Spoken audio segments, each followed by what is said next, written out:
Good morning. Good to see you all here. Welcome aboard. Going to get started taking our first look at the new line that's available now.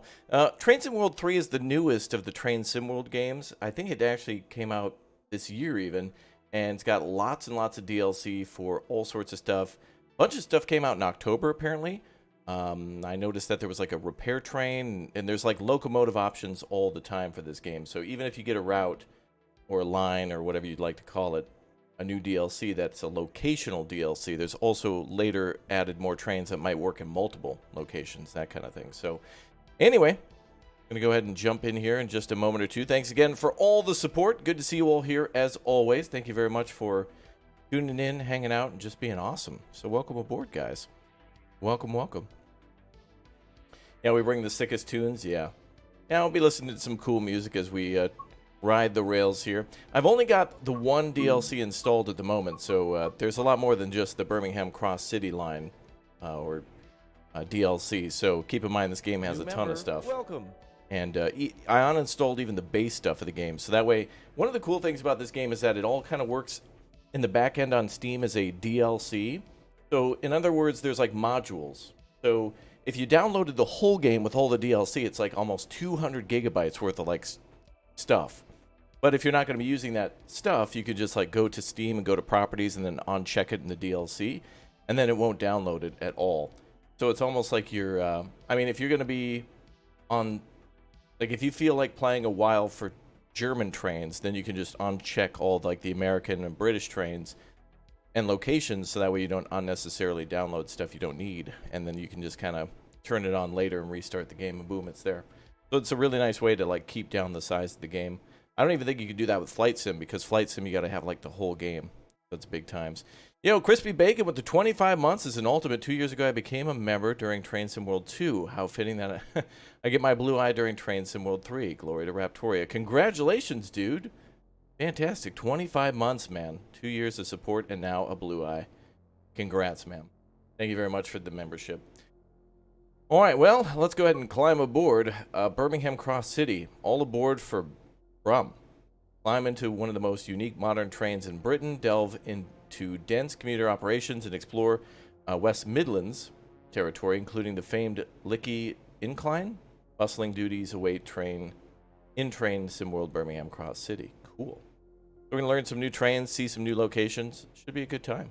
Absolutely.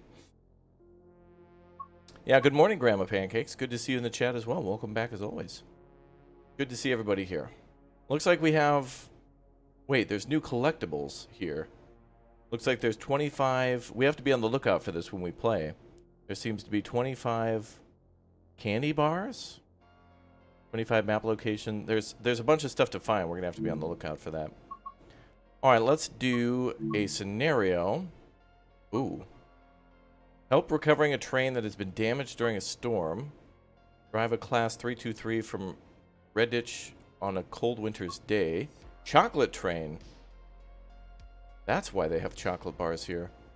Travel to Bourneville, stopping at New Street to couple to another unit.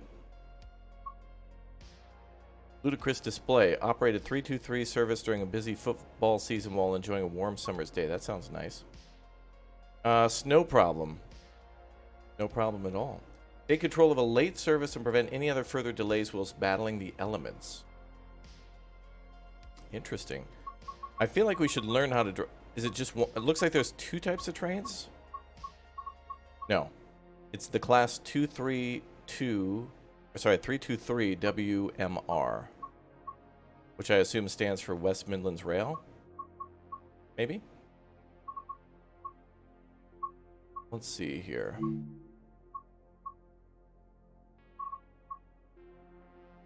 So we can do all sorts of tutorials based on navigation and interaction.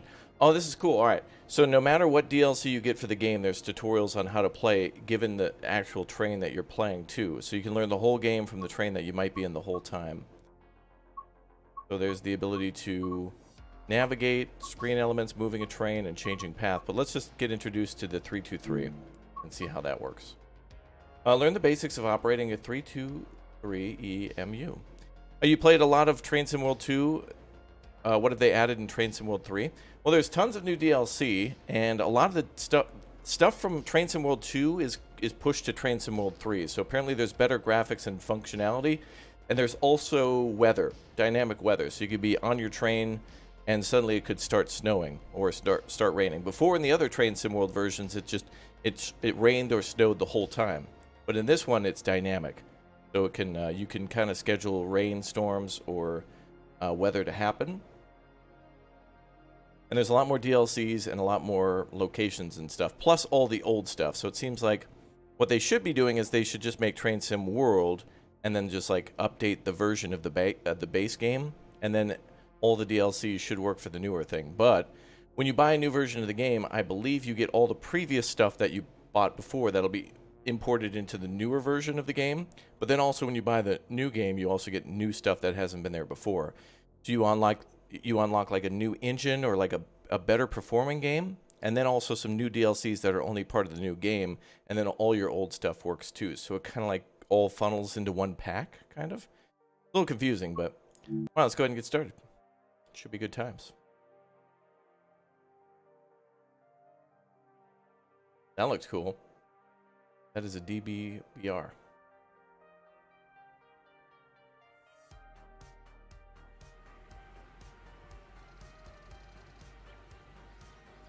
In this training module, you'll be taken through the operation of a Class 323 EMU. Ooh.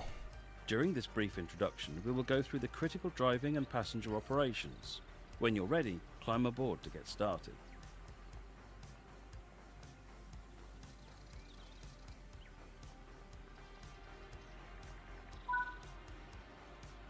Take a seat in the driver's position. This is where you'll be spending most of your time. So this is what the train looks like. So this is mostly a passenger-focused DLC. That's cool.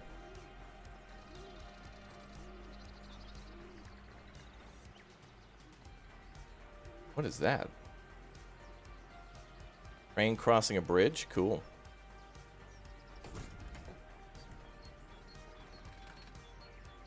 We can get in through there, but we can also enter through these doors too. Although for the tutorial, I guess they're locked.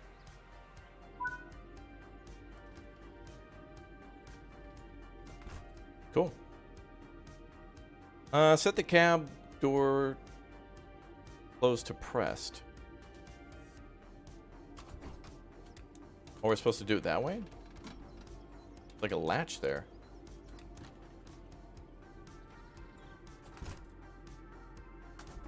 Wait, are they telling me to hit a specific button outside to open it?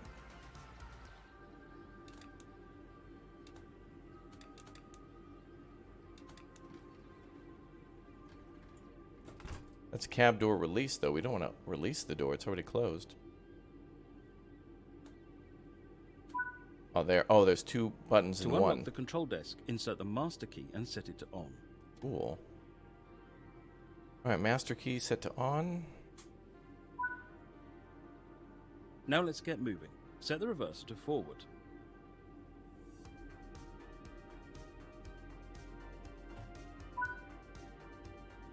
The train features a combined power and brake controller. Pull the lever towards you to release brakes and get moving.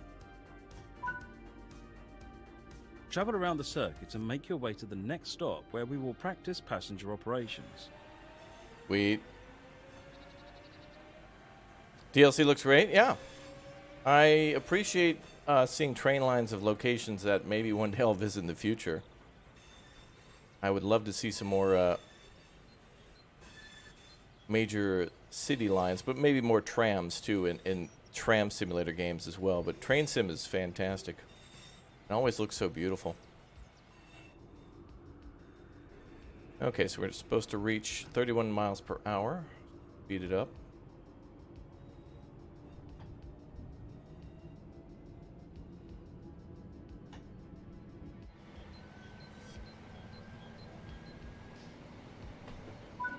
There we go. Power handle to off. The British Rail Class 323 is an electric multiple unit passenger train designed by Hunslet TPL. Ooh, pretty. 43 train sets were constructed between 1992 and 1995, 26 of which went into operation on the Birmingham Cross-City line. Oh, these were '90s, mid These '90s units train. are known for their distinctive gear change whine when accelerating and braking.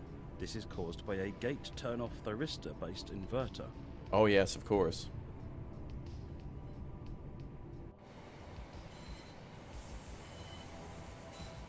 Oh, it looks pretty modern though. It looks nice. We're now approaching the platform. Apply a small amount of brake force to come to a gentle stop.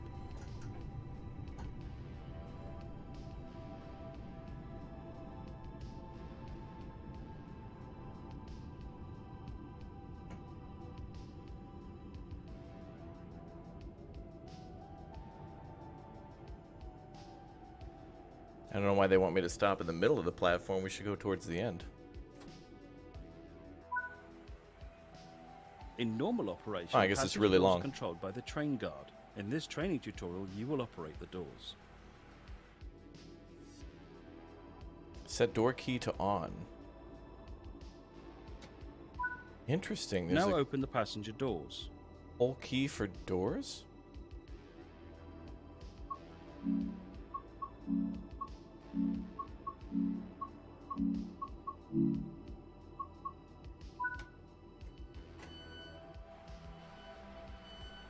Yep, all aboard the member train. Members pile on.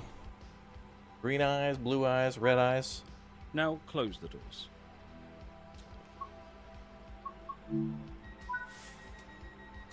That's Make a your way lot. to the next platform in the circuit unguided. Okay, so we do what we did again. Yeah, yellow eyes, orange eyes.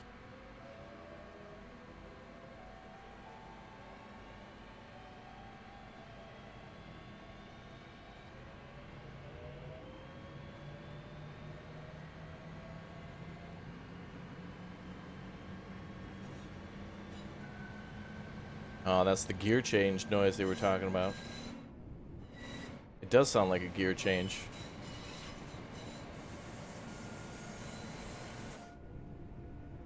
Oh, pretty. There's a nice little lake there. Is that a mountain? The hell?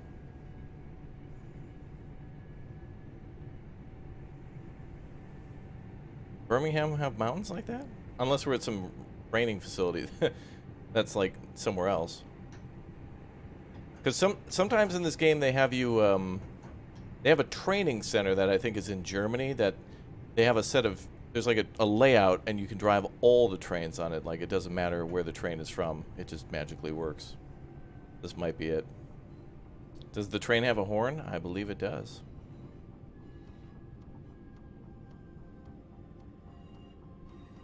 Stop right about here again, towards the end. You read this as Train Sim War? Yeah. We're in battle right now. We'll unlock left now.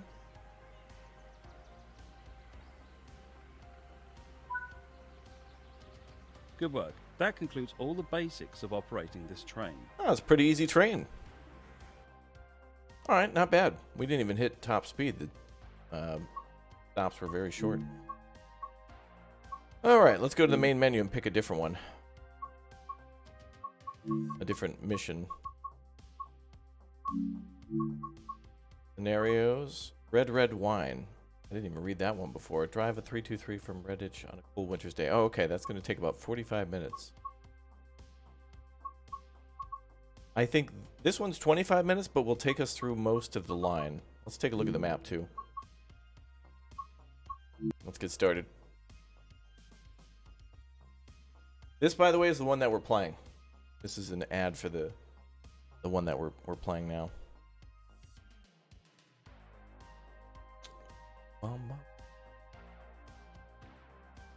Hey, what's up, Miss Meg? How you doing? Been enjoying that Oregon Trail. Welcome to Four Oaks. It's a warm summer's day and football match has just ended. Expect busy stations and possible delays.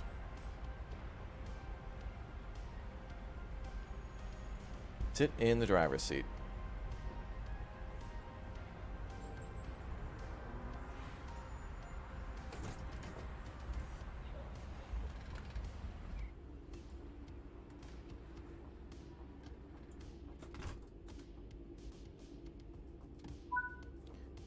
All right, put in the master key to on, forwarder to forward, reverser.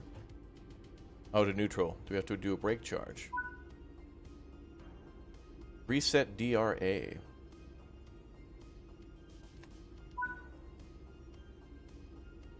Reverser to forward.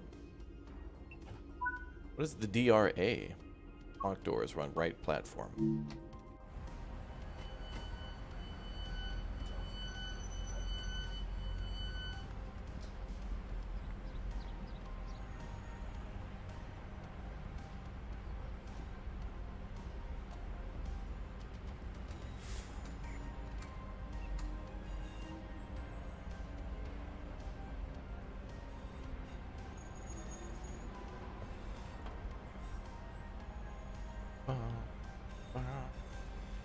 All aboard!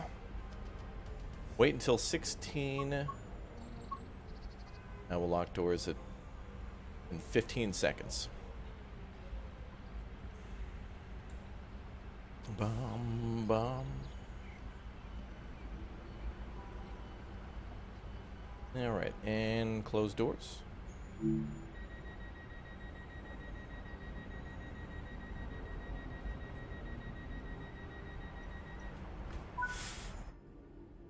Apply power to get moving.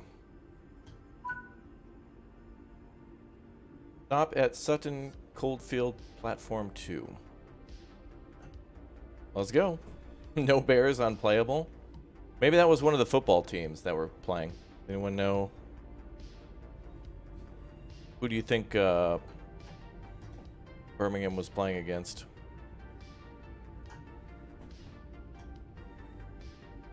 Bum, bum.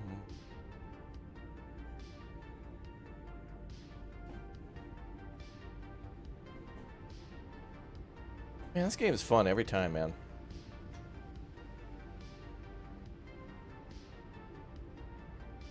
Oh yeah, they were playing the Chicago Bears, yeah. There you go. They were playing football, one was playing basketball, but they were playing against each other. Yeah, Bears. Yep, can't go to Chicago either now, chat. Places off limits for me are the Woods and Chicago. Two places I can't go now. And of course there's that Dutch restaurant, the Baron, which I think means the bear. Can't go there either. Interesting how they've changed the symbol to a stop hand now. But I think it created a lot of player confusion when they would just show like a little... They would show like an icon of where you were supposed to go, but you needed to read whether or not it said to go via location or stop at, but the symbol would be the same. So they changed the symbol to match the language. So if you're supposed to go through, it's like a green dot. If you're supposed to stop, it's the hand symbol, which is good. So you don't play horror games? We did yesterday. We were playing Evil Dead, and later today we'll be playing a game called Evil West. And we played a whole like weekend of spoopy games for Halloween. Lots of fun.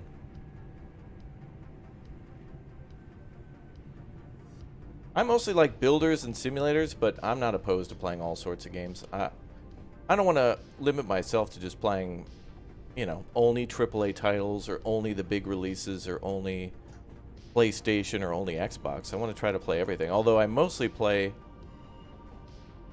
on PC because it's just I think there's more games on PC and more modding opportunities, which is nice. All right, unlock left.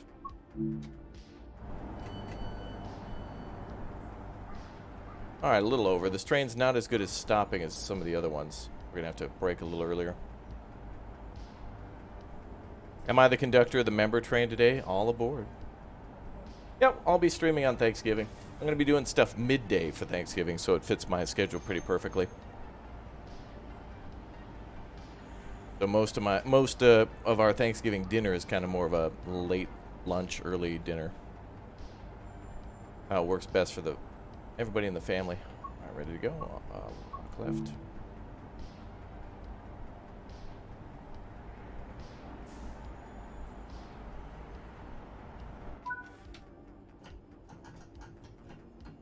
Let's go. 2 miles to Chester Road, Platform 2.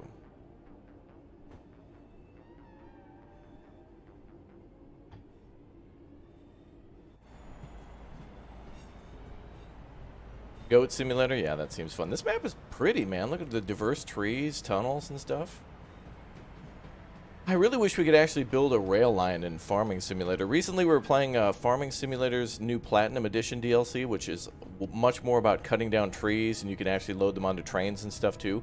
You always could, but there's even more to do now. Like, there's a whole new map for it, and it's better integrated for logging and for trains and stuff. And, man, I'd love to be able to cut down trees and build a train line through. You can do that in Railroads Online as well. Lots of fun.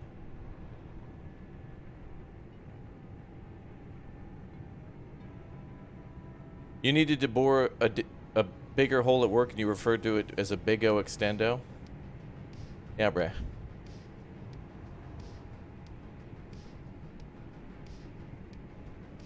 Nice. Okay, so we got to remember this train's braking is a little lighter than we thought.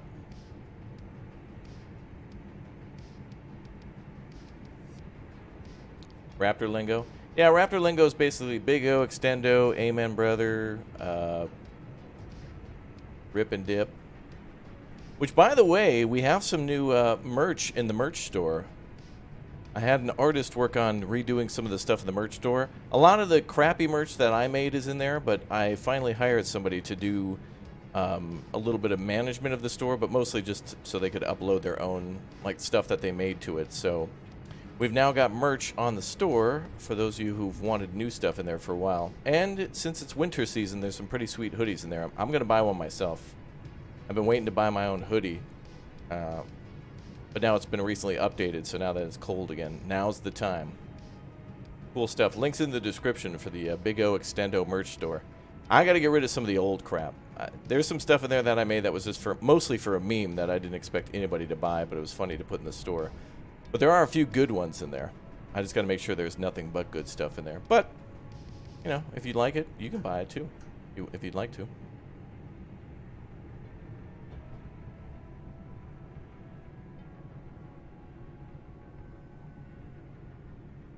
All right.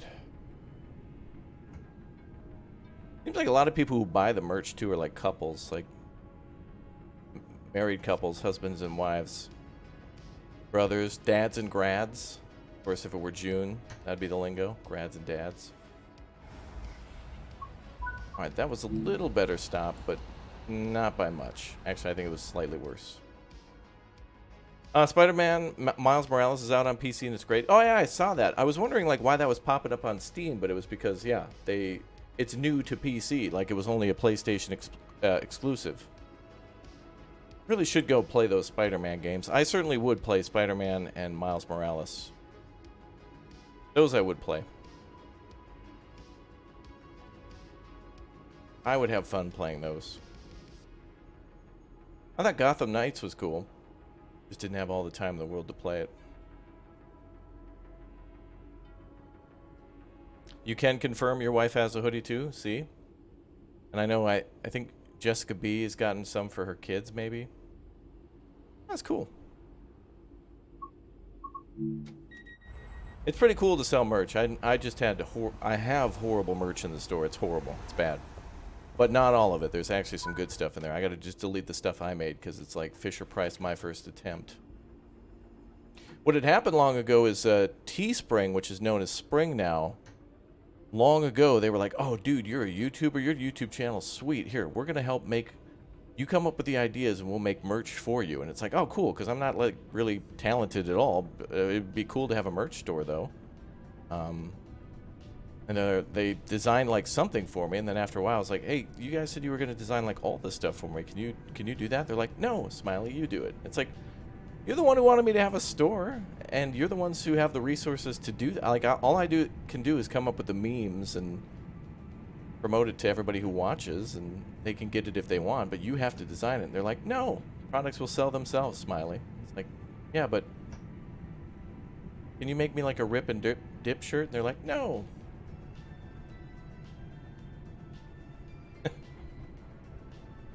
Well, it wasn't no. It was more like the the whole we'll let you know and we'll get back to you.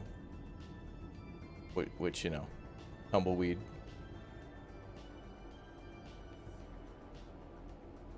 Holy crap.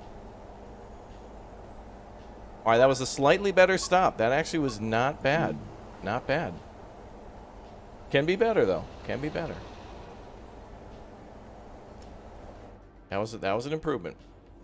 You want a rip and dip shirt? I know. Or rip and derp. Rip and derp, brother.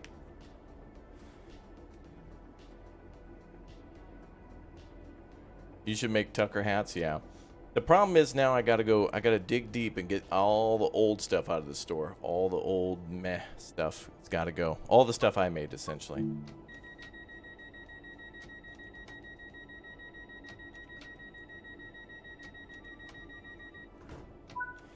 Why is that? That's weird. You have to keep turning the... There's like an animation for the door lock? That was weird.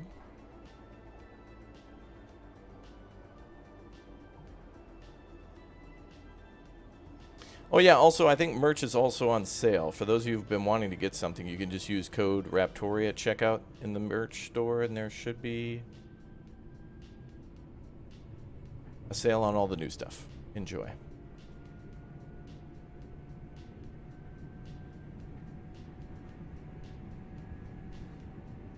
Actually, you know what? Let's take a look at the line. Where's the map of this place? Alright, so this is... So if you get the DLC, this is how long things are.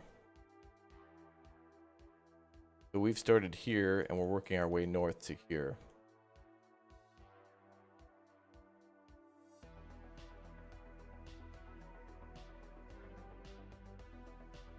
Nice.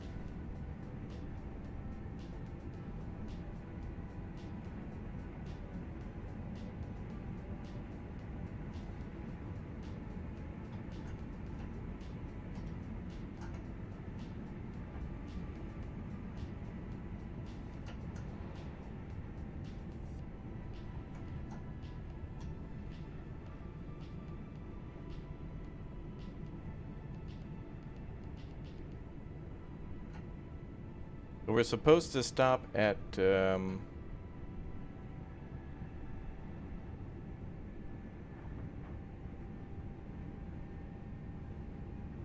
next one. I don't know how many more stops there are, though.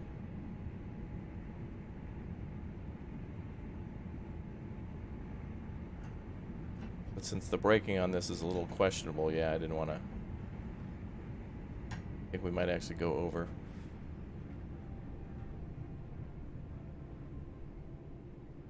I was trying to go quickly because I didn't want to be late, but also I don't want to overshoot, which we will. And I wish the brakes on this were much better. Oh well, it counts. It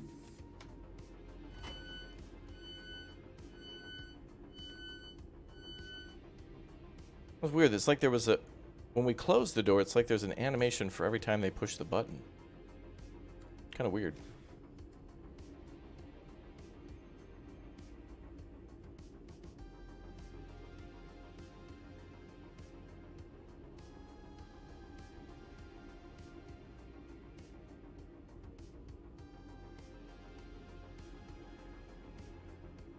Alright, lock doors.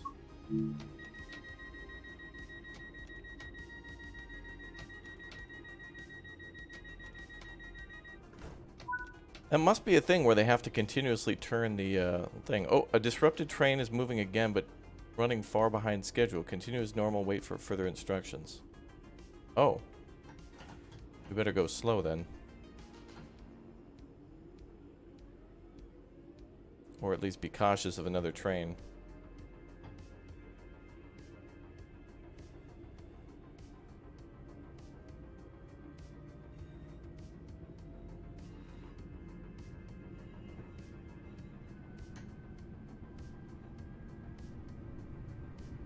Alright, let's see.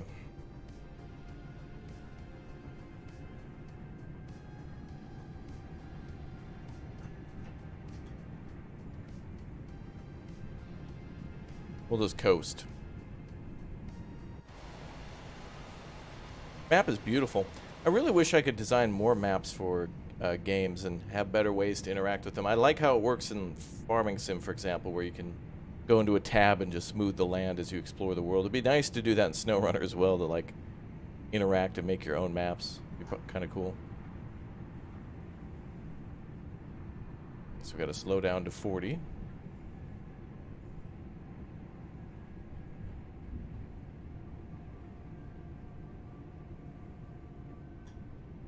Got to be careful about an upcoming train.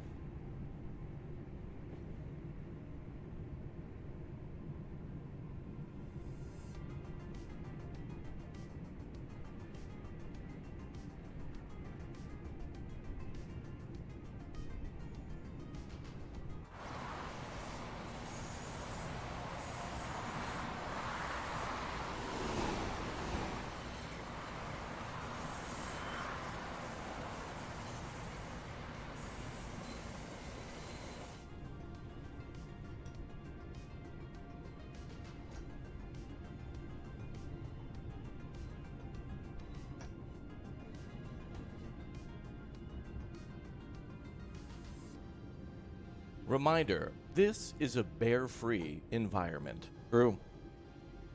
Yeah, that sounds like an announcement that you'd hear on one of the trains. Attention passengers, this is a bear-free train.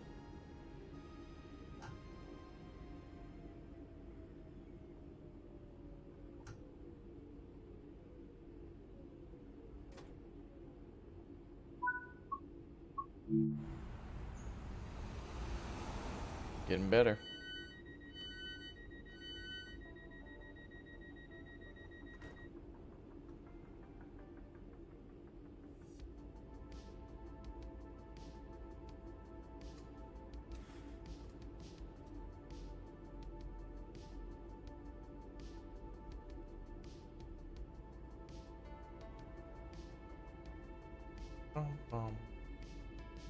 Game's chill, man.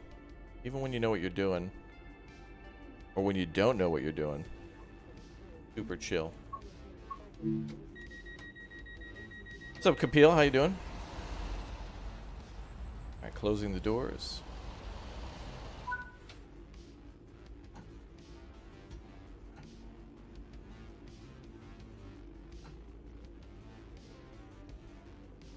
I'm good too, yeah.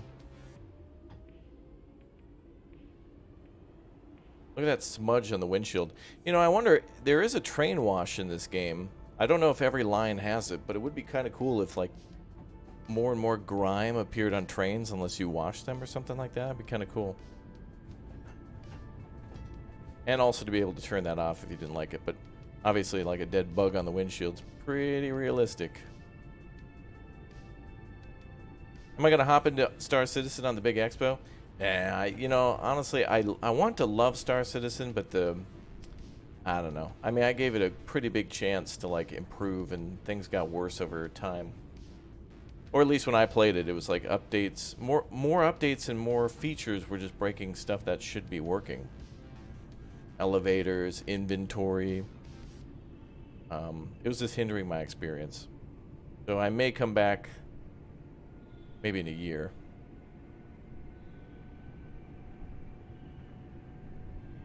Is this a... Oh, it is. Oh, no. Don't do that.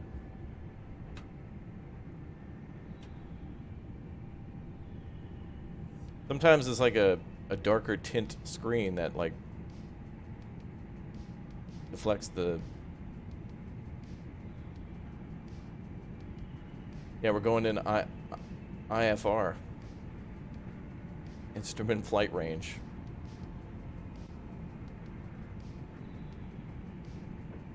Yeah, Star Citizen is a roller coaster. I want it to be good. I like the whole concept of it. Being able to do a bunch of jobs and interact with people, and I like what it is, but not how it's done. Or at least recent problems have turned me off. But problems come and go. And this train is too speedy for its own good.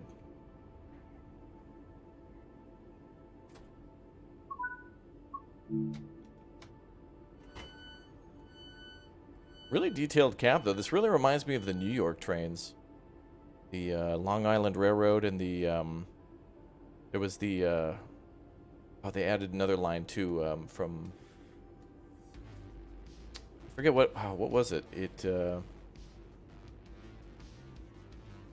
There were two that connected to Grand Central Terminal. There's the Long Island Railroad, which I think is base with Train Sim World 2, and then they added another one that connects with it as well. And you go up north. Like through Brooklyn. Damn it. I can't remember what the line is called, though. Amtrak? No, but there I think there is one for Amtrak, isn't there? Well, there's the Newark Liberty line, which I think is part of the Long Island Railroad. No, the name of the line. It goes through a city in the north. Well, it actually goes quite a long ways past that, but they call it, there's some, I don't remember if it's named after a borough. I don't think it is. Queens, Brooklyn, Manhattan. The Hudson line? That might be one of them. Ithaca, I think it might go through Ithaca, but that's not the name.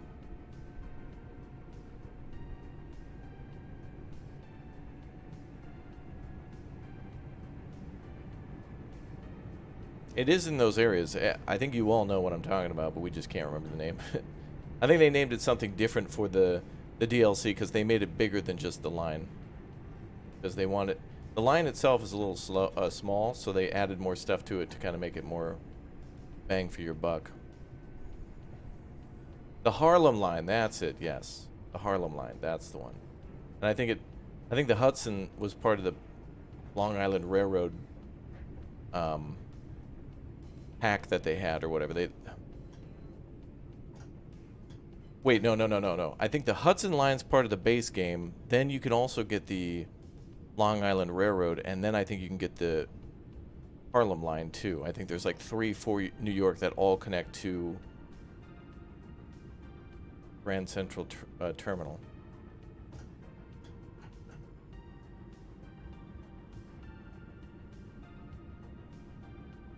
Like, whatever the lines are called in real life, it might be different for the game because they tried to include more stuff for it. Alright, apparently we're supposed to stop. There's a broken down train up here. Oh, never mind. Now it's clear.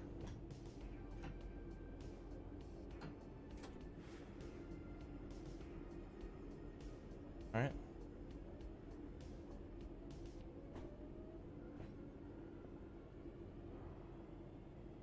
But I love the New York trains are really cool. I gotta do a New York like winter. It'd be really nice if there was like Christmas decorations and stuff that would pop up for the holidays, and then you could make it winter too. That'd be kind of cool. You know, all the trees and decorations and stuff. At least in some places. I don't know if they would do that or not. You know how it is with some games where they put jack-o'-lanterns down for Halloween, just wherever randomly. Kind of the same deal. What's up, Zane? Reporting for duty from Australia. What's up, dude? Welcome.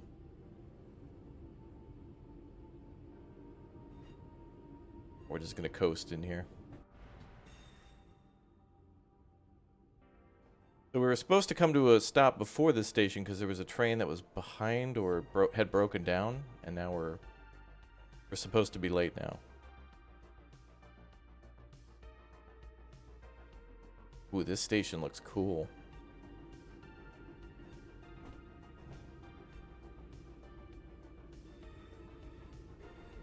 Yeah, there is steam trains in this. Yep. The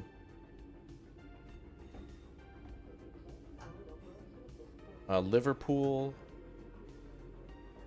to Leeds? I can't remember. It's Liverpool something. There are videos on the channel of all the steam trains. There's like 2 versions of the... It's called something black, I think. There's a passenger... there's a cargo version that's black, and then a passenger version that's like an olive green. It looks beautiful.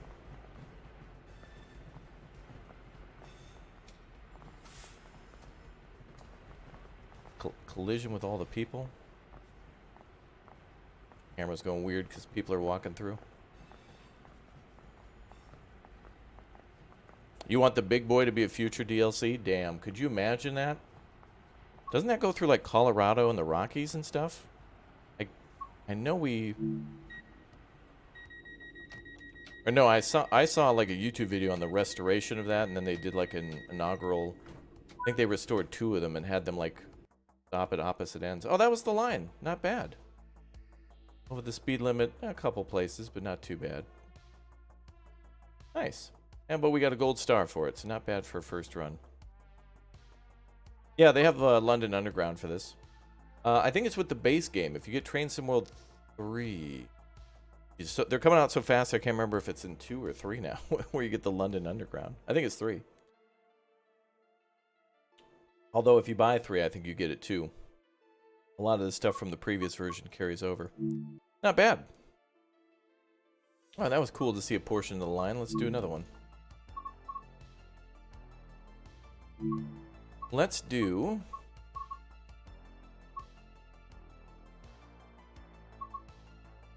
Chocolate Train kind of sounds nice.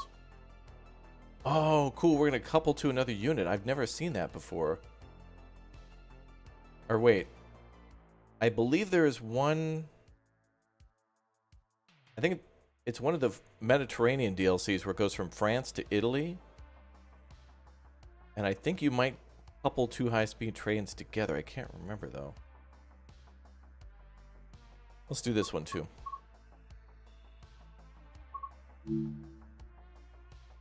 Thunderstruck is a good one. All right, I think we'll do that one as well. Let's do Chocolate Train and then Thunderstruck, and then maybe we'll have to decide between Red Wine or Snow Problem. I've always loved the fact that they did scenarios in this game, because it's like, it's just a good way to like get into a new DLC. Especially if you're a big person who likes the timetables and stuff, it's a great way to show you the line and some problems that can occur and a few other things like really quickly. It's good.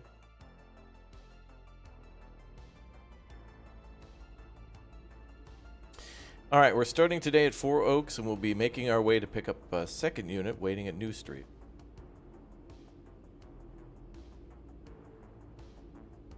Set the master key to on.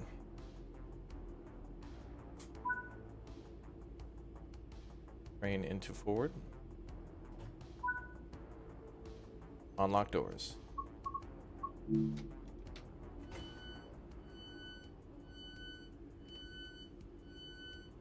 Your wife works at Smucker's and they have a jam and jelly train.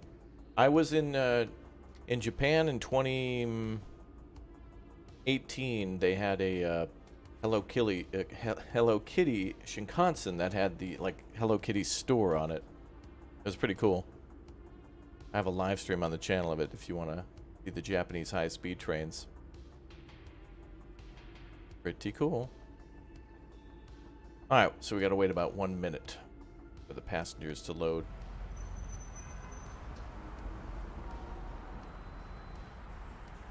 Buildings look nice.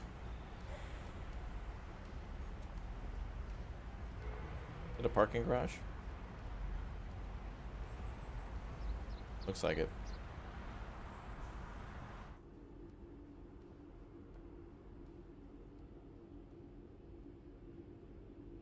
Standing by. I like the weather today.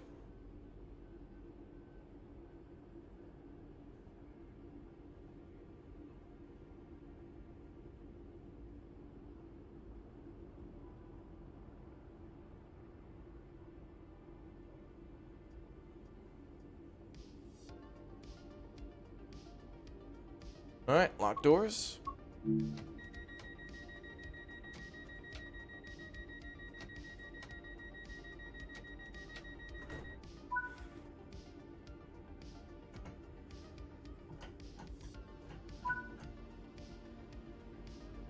All right, Sutton Coldfield Platform 2. Yeah, there's some really cool malls in Japan. There's one in Osaka, I think I went to, where they have a Ferris wheel like in the middle of the mall and it goes out the top. Like as the Ferris wheel rotates, like the part where you get onto the Ferris wheel's in the mall, and then it like goes up over the mall and you can see a lot of the city and it comes back down. Very cool. I didn't ride it, but there's quite a bit of a line. It was a very nice day. People were enjoying it.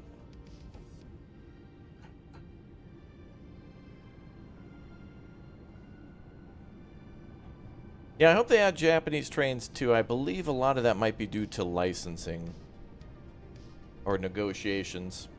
You know, because they've got to negotiate with, like... I think if they're going to do it, they want to make sure that they don't exclude the corporate... Like, they can't just call it the Osaka line. I think they want to do... Like, they want to go all out and include the company or the division or the whatever state-controlled department or whatever that has it for the realism.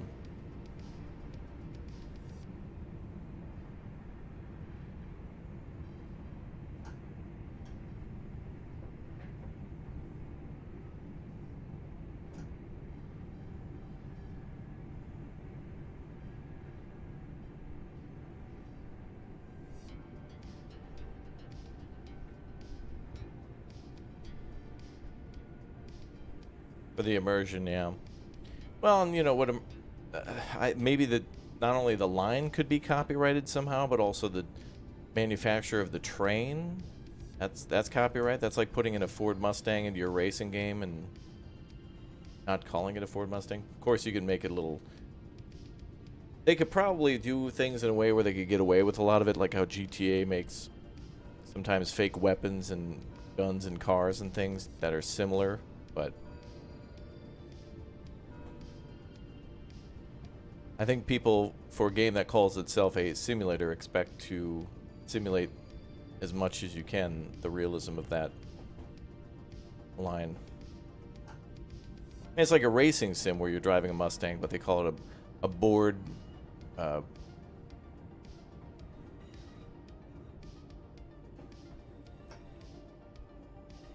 Mustang or something. Not the same, bruh.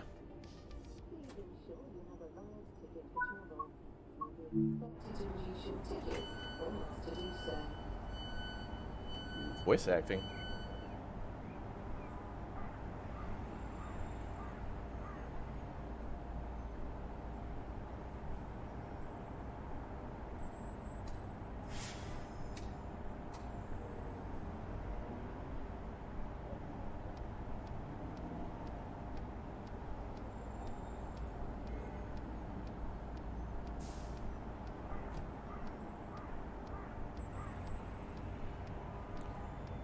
Alright, so we gotta wait until 6:30, so we gotta wait a bit.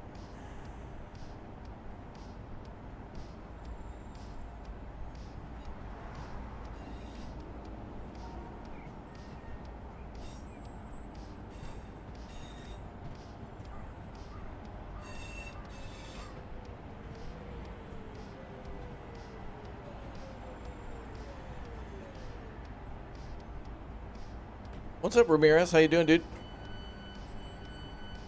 Yeah, Mustangs are horses, yeah, but, I mean, you really want to risk a lawsuit from the Ford Motor Company, you know?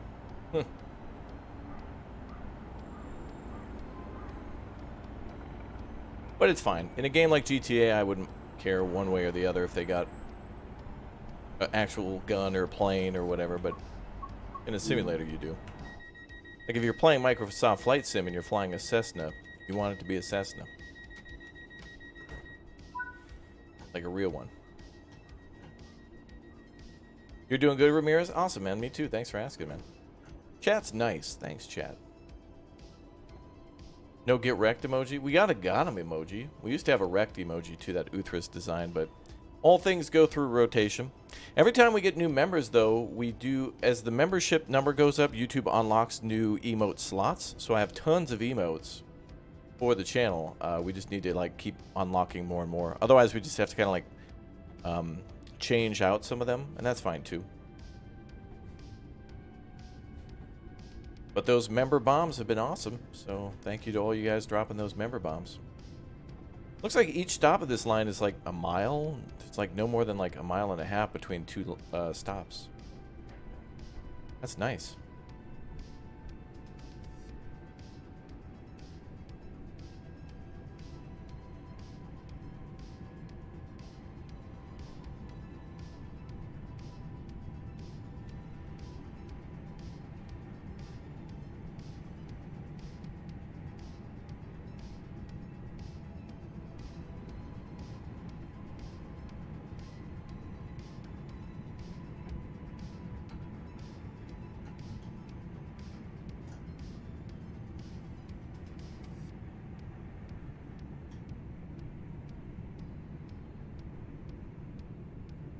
What's up, that guy? How you doing? Whoa, whoa, whoa. Not that much brake. Oh. Where are we going today? Well, right now we're going to stop at Wild Green Platform 2, but we're in Birmingham for the Cross-City line DLC. I think that came out last week sometime. I was going to take a look at that, I think Thursday, Friday. Got busy, but I love Train Sim World too much to not play it. Is this the in-game soundtrack? No, this is White Bat Audio. Actually, let me check something quickly. Do this. There we go.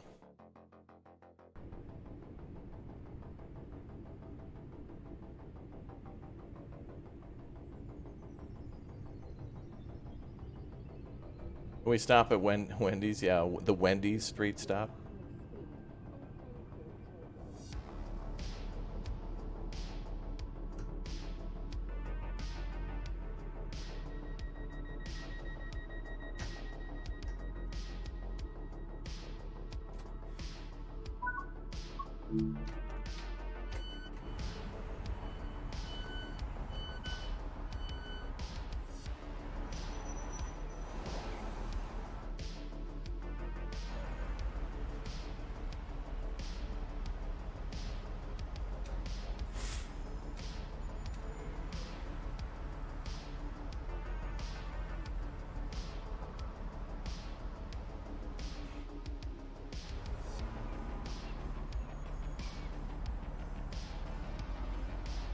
Alright, so we still gotta be here for about 30 seconds. Look at the houses, they look nice.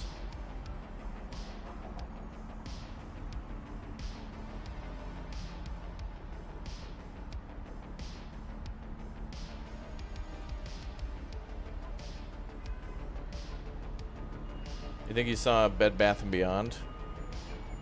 Maybe. Alright, about 5 seconds and we'll be rolling out.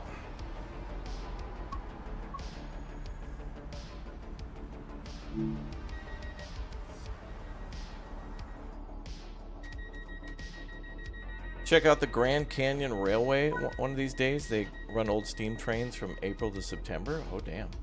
I think I want to do like a autumn like I'd love to go on. Something's not working.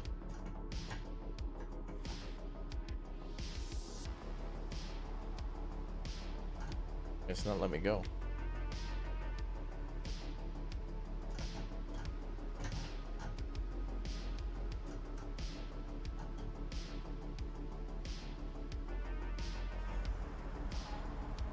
The doors are closed.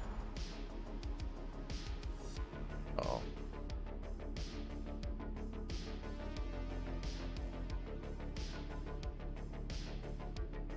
The reverser got moved. Anyway, we're good. Am I enjoying the DLC? Yeah, I love seeing new locations in this game. I get just excited about this as I do like ATS Euro Truck updates like Texas and stuff. Although it's pretty fun to haul cargo a little bit more in that game. You have a little bit more freedom.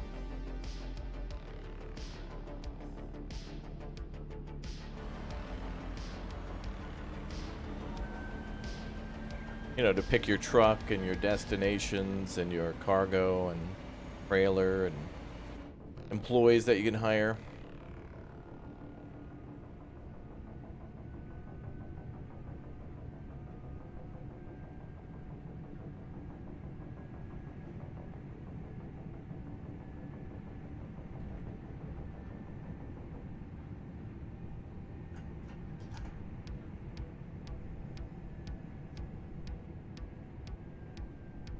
Train emote needed. We had a conductor emote. I probably just forgot to put it in. Oh, we need more emote slots. Oh, a conductor emote would be perfect for when we get a member train going. That would be good. All members are needed.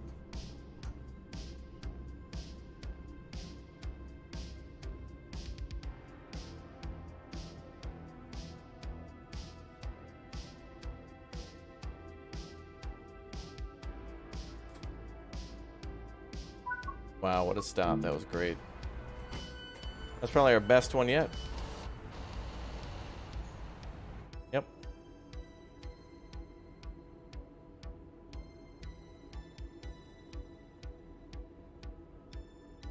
We're supposed to be doing coupling shortly. We're going to connect to another train, and then it's going to be even harder to stop.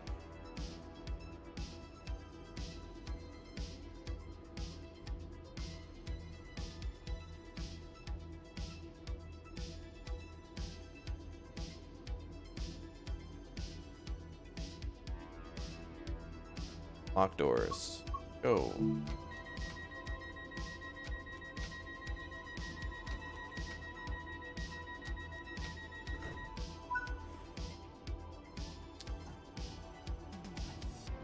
Stop at Erdington Platform 2.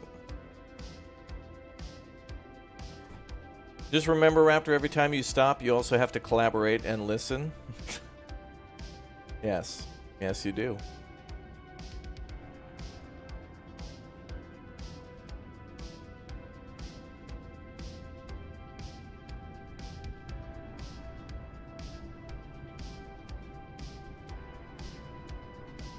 It's a requirement, I think, of all trains. What's up, Andrew? How you doing, dude?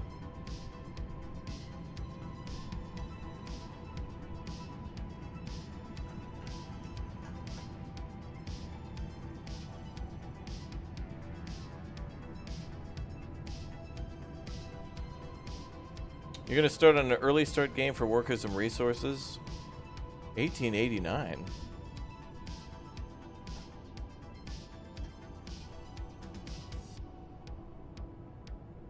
Need a suggestion for soundtrack for Total Immersion from 1889? I think he meant 1989. I don't know, put on Rhythm as a Dancer, maybe?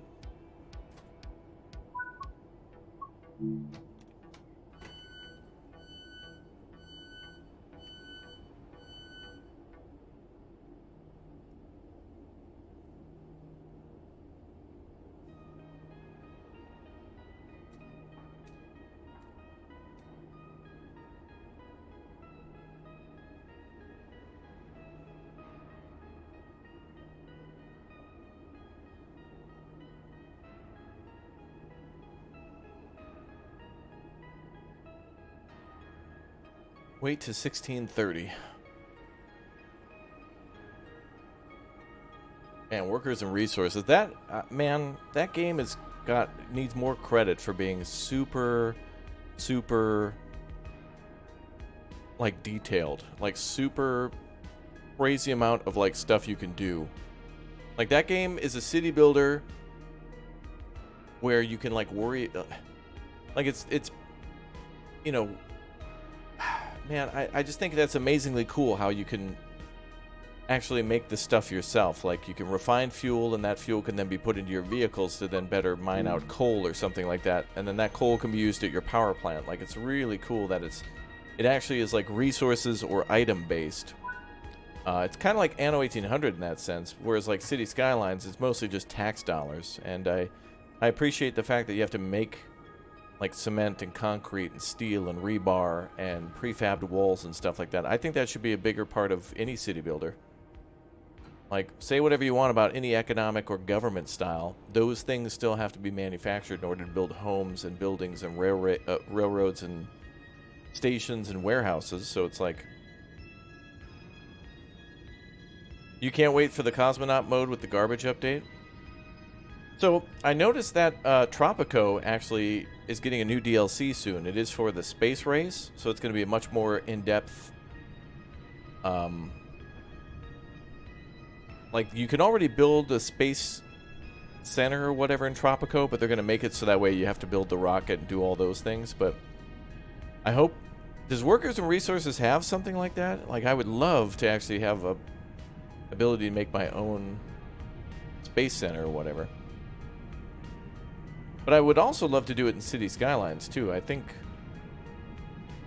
City Skylines with the industrial DLC, like you can build that space center, but I'd love to actually have the Industries DLC provide the space center with rocket fuel and iron and aluminum and whatever else, concrete.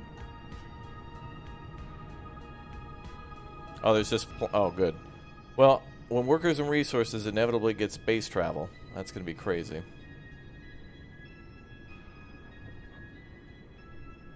Knights of Honor 2? Yeah, I think I saw something on that.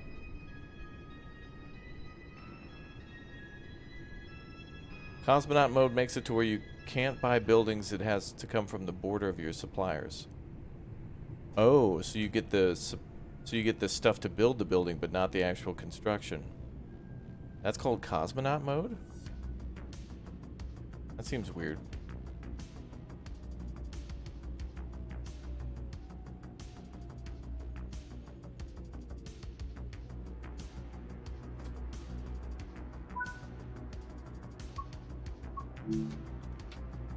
Man, this train line's cool.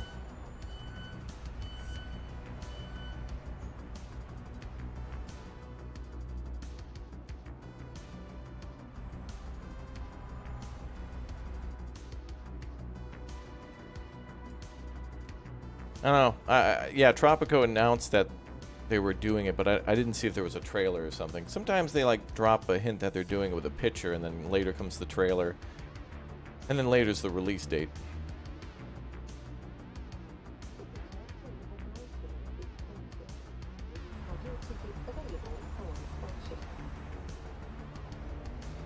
Yep, Astroneer's on the channel. I love that game. I'd love to play that with Jerry.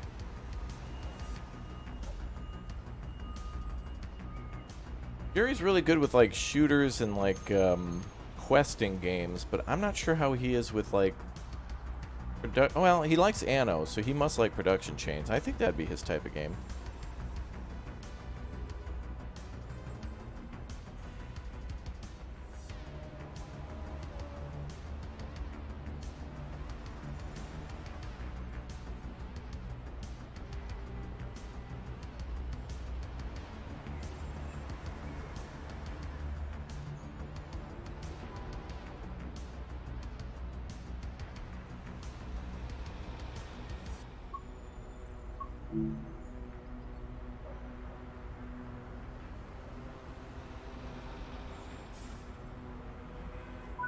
There we go.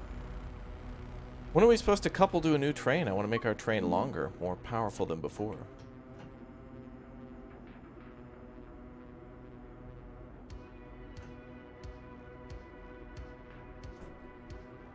We need a Stromby in the air fryer meme. Hey, we got it. Chat got to like 100 new members during our farming sim stream. Bombs were going off like crazy, and we got our air fryer emote. It was hilarious.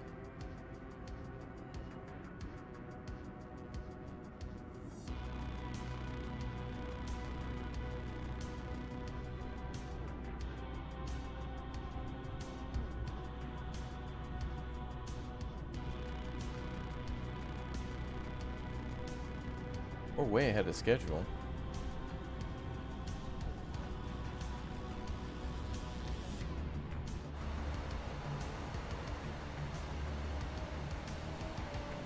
That's not Stromby in it, though? Well, he's behind it, dreaming about it.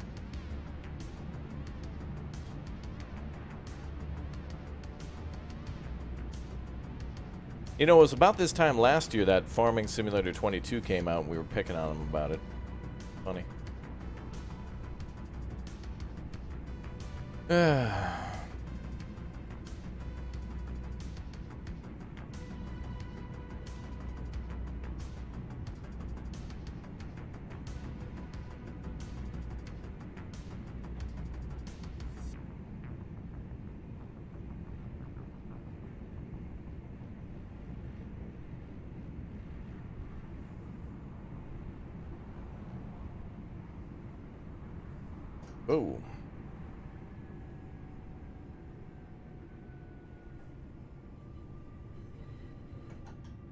That's better.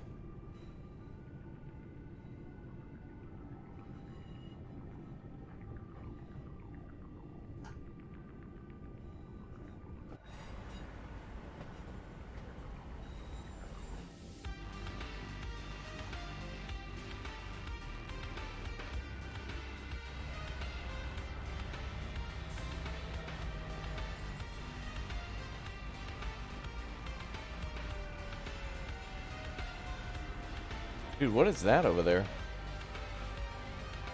What's in the dome, bro?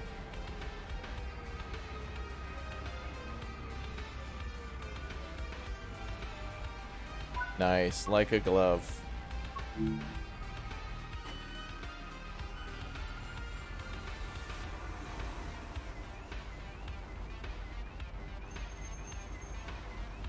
Car alarm going off in the background. Lol.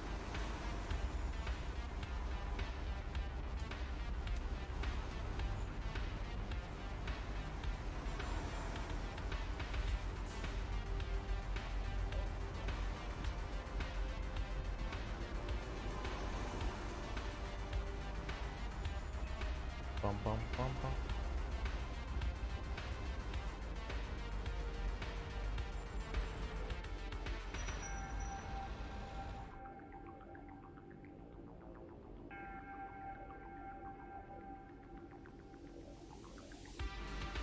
Oh yeah, I saw that game, Out of Ore or something like that, like a mining simulator. I feel like we need some more mining simulators that would be really cool to cooperatively set up like a mining system and then like a rail system outside of that to transport stuff. Be kind of cool.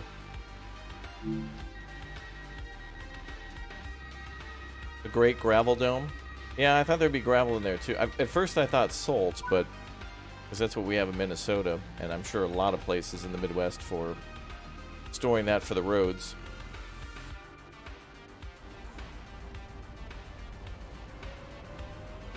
But yeah, that could be gravel.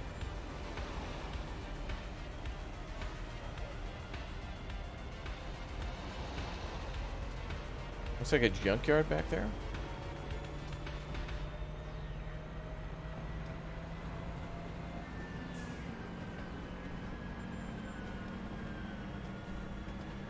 Oh yeah, look at all those trucks. Gotta be something to do with roadworks.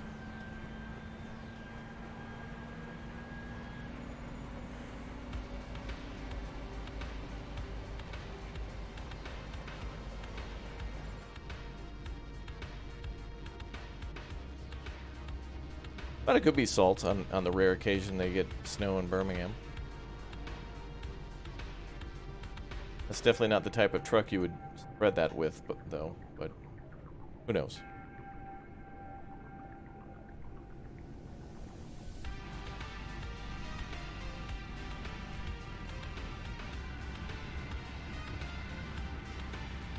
Wonder if we could turn this little fan on. Sometimes in this game they let you do little things that make a big difference.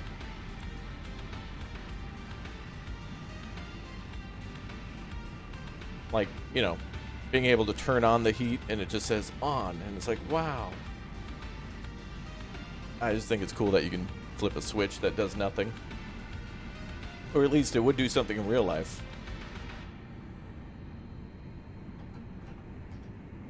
What's up, Talk Gaming? How you doing? You can turn on the fan? Oh, awesome. Yeah, there must be a switch for it. That doesn't surprise me. There's a lot of cool things in this game you can just flip on and they just work. Oh, a little construction there. Must be building a new station.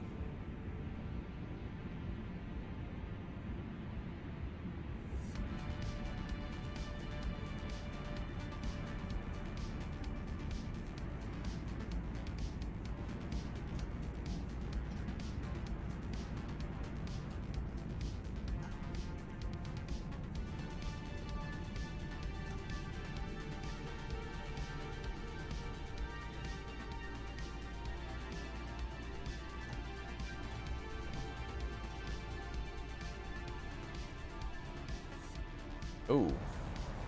They're doing a lot of construction here. Or they're having a hell of a BMX show. Or monster trucks. That's cool. A lot of construction. Does this game support VR? I don't know. I don't think so. It might support track IR though for head movements, but mostly in this game you're not really turning your head much. You're mostly looking forward and then you can turn buttons or flip switches and such just by hand, so you can do it with keyboard. The construction's for high speed too, I think. Oh, could be. There's a lot of construction going on there.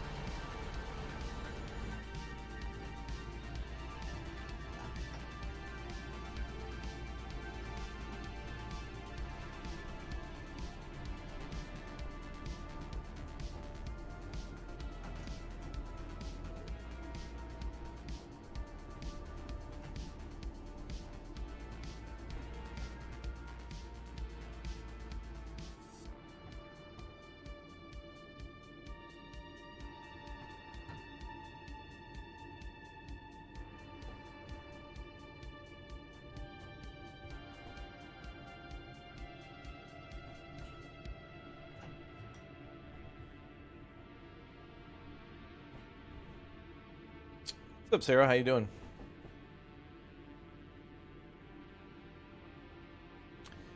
All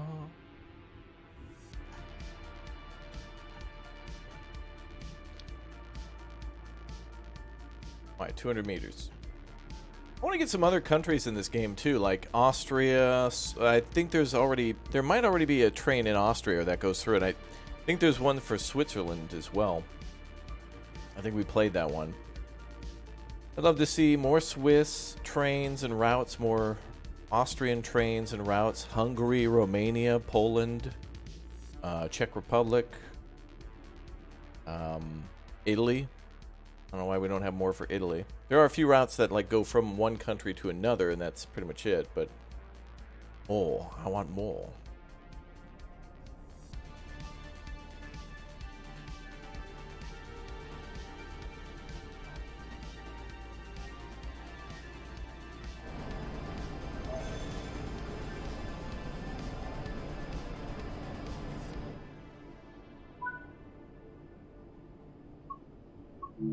Oh yeah, this station again. Let's take a look at where we're at.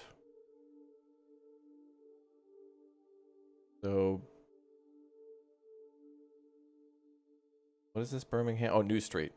We're at the New Street station. That's cool. We're supposed to couple. This seems to be about the midway point. Supposed to couple to another train. Maybe we go to the end of the line, couple to a train, then run back down. Something like that. I love how I'm really passionate about trains and think they're cool. I don't know a lot about them. I don't know everything for sure, but I just love how you can just quickly learn the basics in a game like this. About how most people walk over the yellow line and are putting their lives at risk when they should be on the left side. Jeez. Crazy people.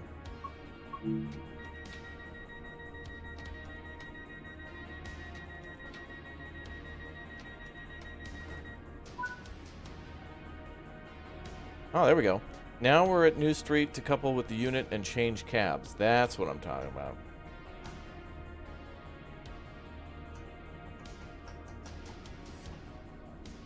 Alright, so now we're going to couple to another train. Dan, thanks for the 32 months as a Raptor egg. Dan Swain, thank you very much. Welcome. Crazy.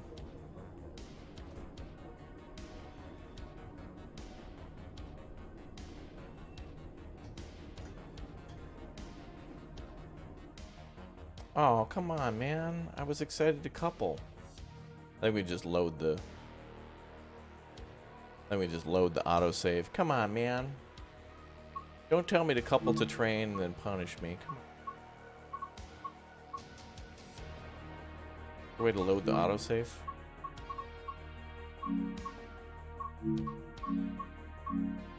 Somebody wanted to see the timetable? I think you can kind of set up anything you want.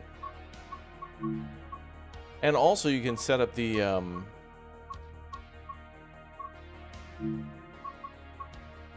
weather and stuff to be dynamic. Let me see if I can just quickly autosave here. Or load the save. What's up, Amber? Welcome back to the Big O stream. Good to see you back again. It's been a while. I'm gonna play some more Architect.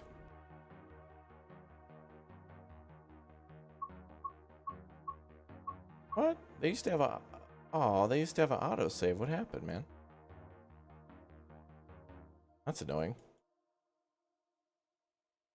Well, it's not too big of a deal. I mean, if you've ever seen two trains smack into each other and lock up, and you just continue up the line. Oh, well, my bad. So excited. I really feel there should be a, is there not an autosave? I swear there should be. Wait, I don't see a save function at all. That would, ooh. That means if you're doing a scenario and it's like an hour long and you gotta go, you can't like save halfway in between? I swear that used to be a thing. It was really convenient because some of those missions are almost like 2 hours, so...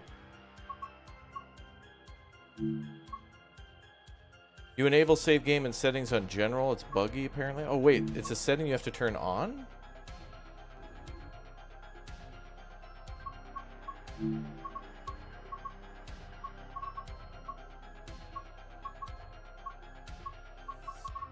What? It's disabled by default? Oh, that's not good. Please note that save game may not work reliably in all circumstances. We do not recommend the use of it yet. If you wish to use it and experience problems upon resuming... Oh, so they have it off mostly to limit complaints. Well, I don't know. That should always be on. Even if it's kind of buggy, it should just kind of say like, hey, it's a work in progress or something. But I feel like every time you stop at a station, that should just be like a quick autosave, like between each leg of the journey. That sucks. Well, alright. Well, that was most of the scenario. At that halfway point, we just couple to another train, switch to the cab in front, and then continue on our way from New Street to whatever the end of the line is. Let's do another one, though. But also, it's saving. Like, saves have been around since 1970. Come on. Alright, let's do... Snow actually would be interesting. Let's do that. Snow problem. Take control of a late service, prevent further delays whilst battling the elements. Alright, let's go. That's okay. It means we'll just have to play the scenario again, which is totally fine with me, because some of them are really fun and worth replaying. Like, I still want to go back to the Train Sim World... Well, actually, I think it's still in Train Sim World 3. The one where you go to Canada to transport ethanol around, I think it is. And you're on the Canadian lines and you actually have to, like, connect the train with the hoses and do that. Alright, due to bad weather... Okay.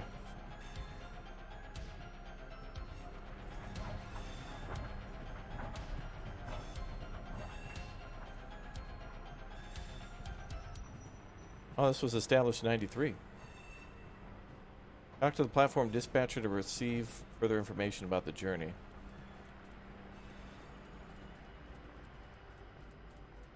Hello. Good evening, driver. Your train is really late, and we have a few trains stacked behind it. Control's just been in touch and asked us to give you a not-to-stop order, and you'll need to run non-stop to Sutton Coldfield. Follow your book stops from there. We'll relay the information to your guard as soon as you've set up the cab, and get out as quick as you can. Back.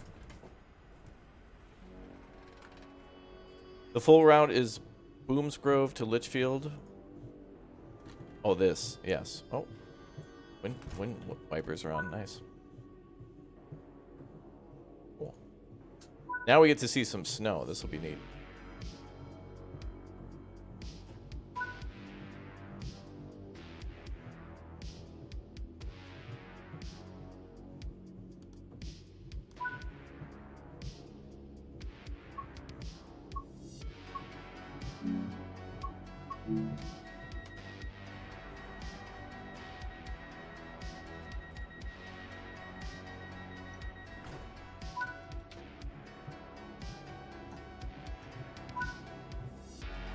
Oh, the fan does work. There you go.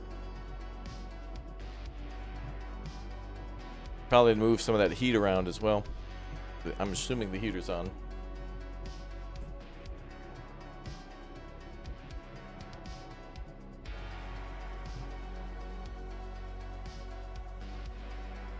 Ooh, look at the snow blowing through. Nice.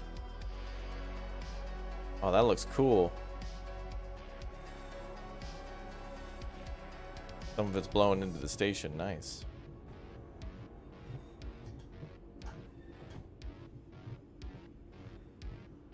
Driver died of hypothermia because fan was on. This ain't the Oregon Trail.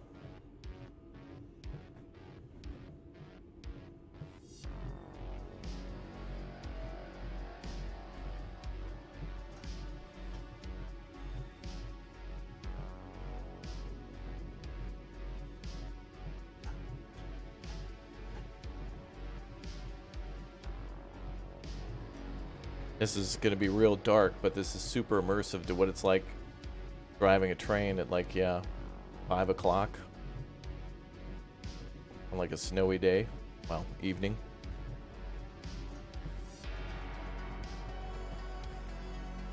Wow, there's even snow on the windshield, or the windows. Nice. Not just windshield.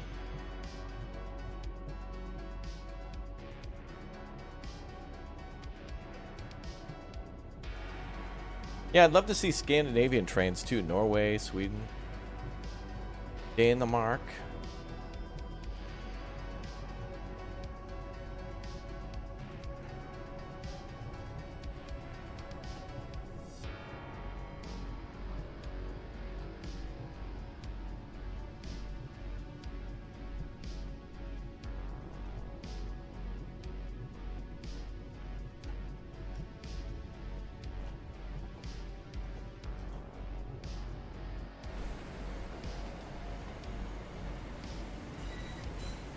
Oh yeah, go across the Orson Bridge, yeah. Well, that'd be neat to like go have a line through like Germany, through Denmark, through Sweden. There's got to be something like that.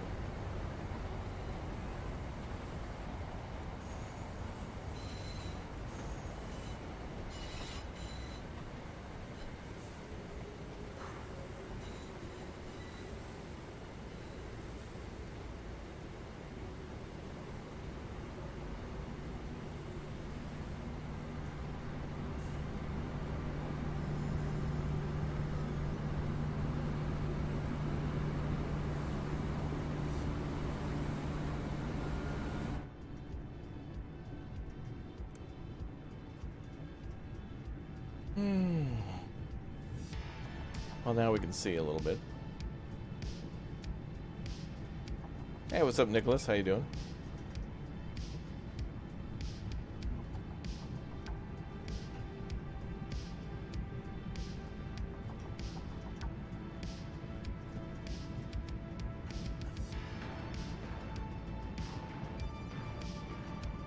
People are walking around with umbrellas. Come on, man. I really wish in the wintertime, that's a big complaint of this game, is that it's like, that's snow, not rain. People are walking around in short sleeves and carrying umbrellas. It's like, that's not what you would do in the rain. And in the snow, come on, man. Give them coats. Everybody's walking around in like t-shirts, like shirts and stuff.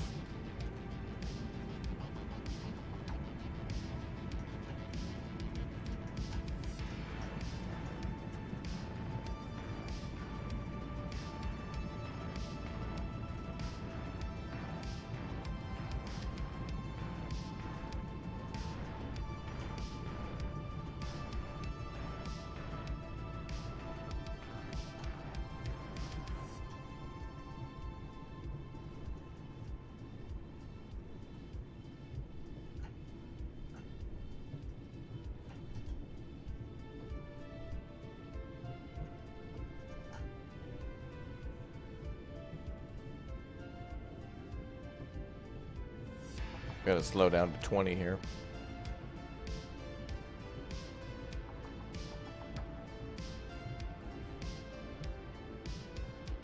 And apparently come to a stop.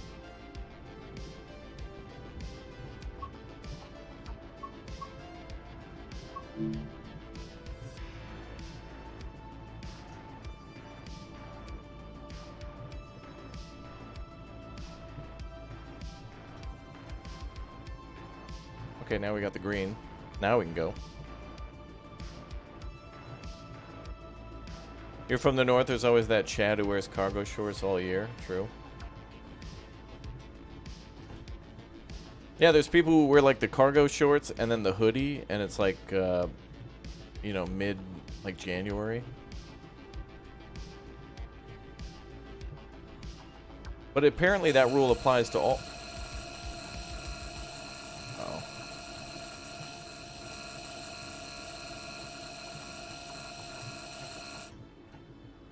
How was that? Sorry about that, driver. Passenger didn't hear the announcements about us running an express. I'll have to reset the press comm, so let's keep going.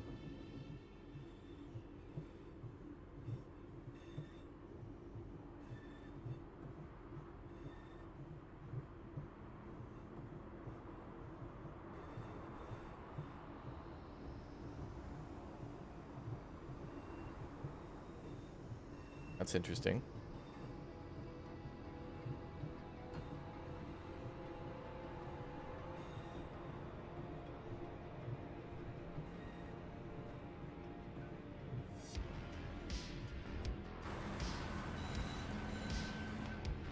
Oh man, this is most realistic DLC ever for me. This is exactly what your morning and evening commute look like.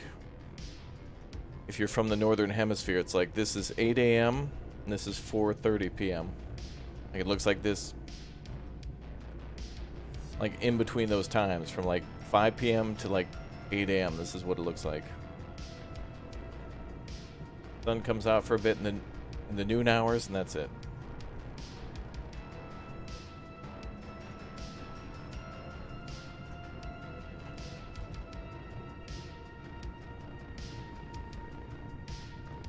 So like if you were knocked out and woke up on this train, you would have no idea if it was like 7:30 a.m., 4:30 p.m.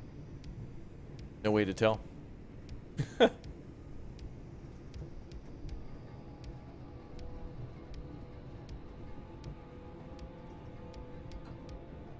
Time travel. I do like this though, because this type of timing and weather always makes me feel like I'm being so much more productive, you know? Because between those hours, it's like time doesn't pass. Time only passes if you're keeping track of it, so the appearance in time may change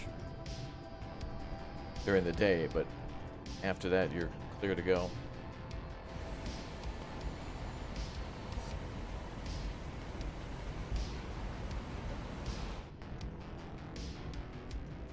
It's really snowed here two times since '77. In Birmingham or in Vegas? Your name is Vegas TJG, so I don't know if you meant Vegas or... Oh, Vegas, okay. Yeah, it makes sense. Yeah, it can certainly get cold in the desert, too.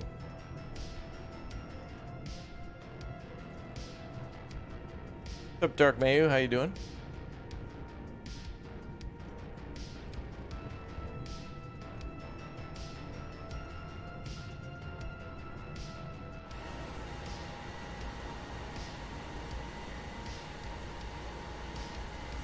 This is a nicer way for you guys to see.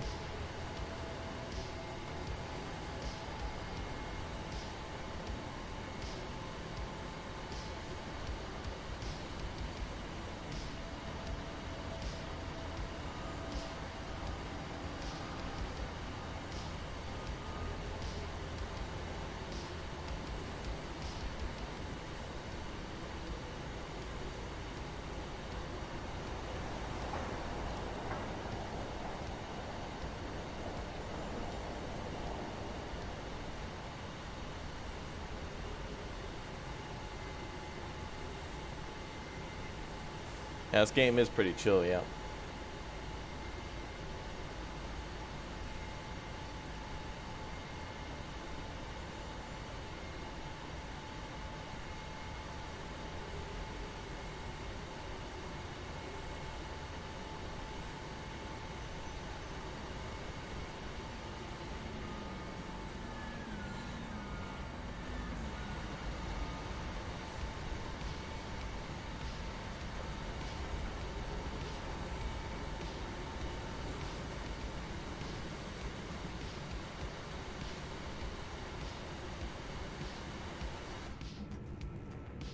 There's something comforting about the cold and the dark. Being on that train would be cool.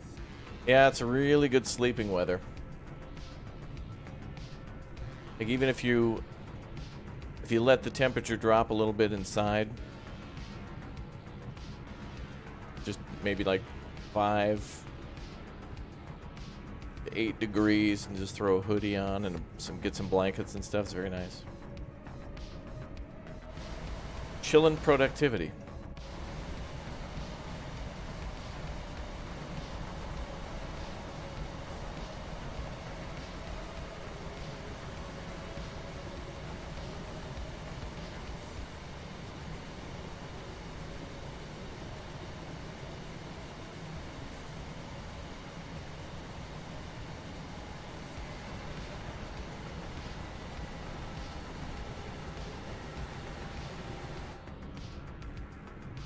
Better stop for de-icing. Oh, yeah.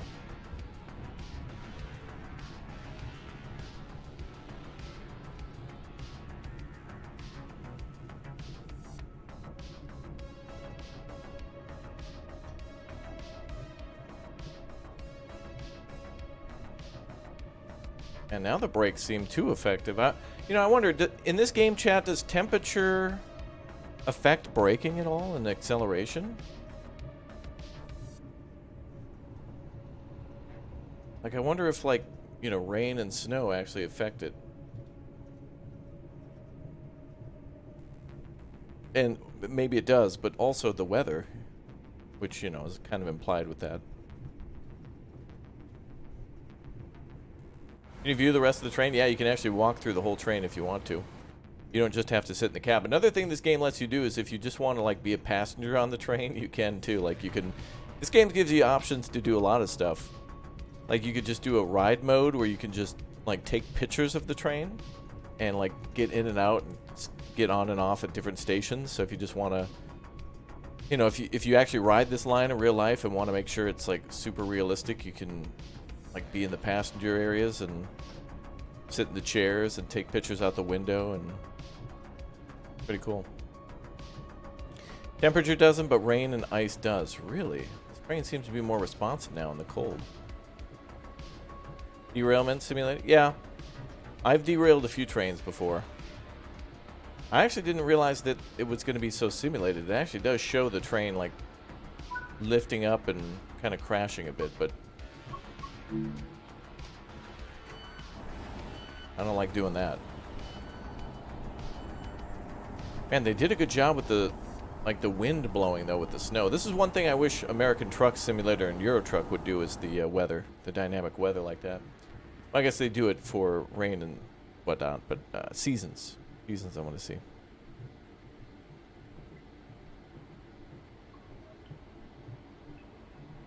Which, of course, there are mods for, but I want it in vanilla. More apparent when you're accelerating? Okay.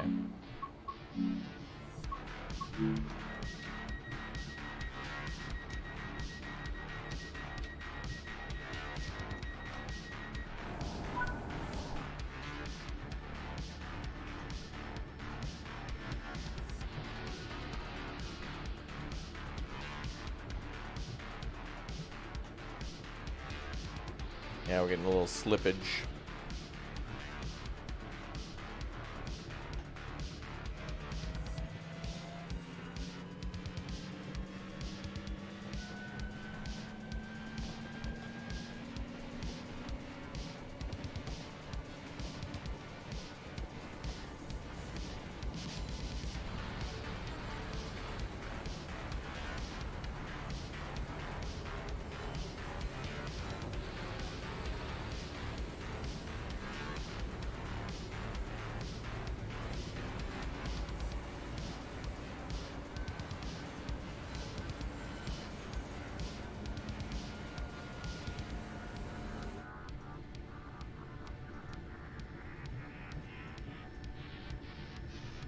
There we go. All right, we're about, what, 0.8 miles? 4 Oaks?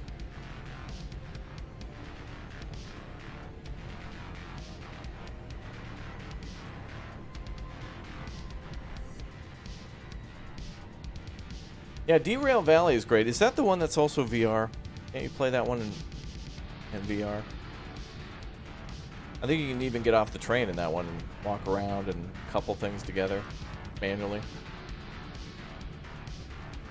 That one's cool. Derail Valley, Rolling Line, Train Sim World. Train Life Sim is good as well. I enjoyed that one. Did a fun sponsored video for them a while ago, but enjoyed the game even before that when we played like the demo. I like that one because it's really like American Truck Simulator or Euro Truck, but with trains. Like, you don't think that would work out, but it actually kind of is a neat concept of like a interconnected European line, but it's acting more like a highway where like vigilantes can go out and deliver cargo. Neat concept.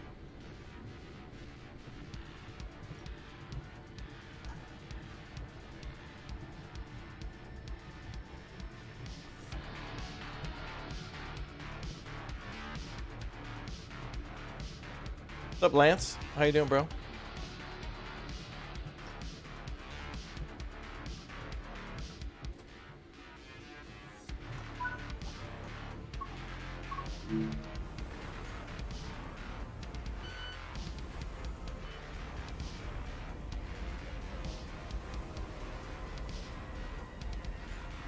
No threat of bears in this one? No, that's why this is game of the year. Any game that doesn't have bears is game of the year.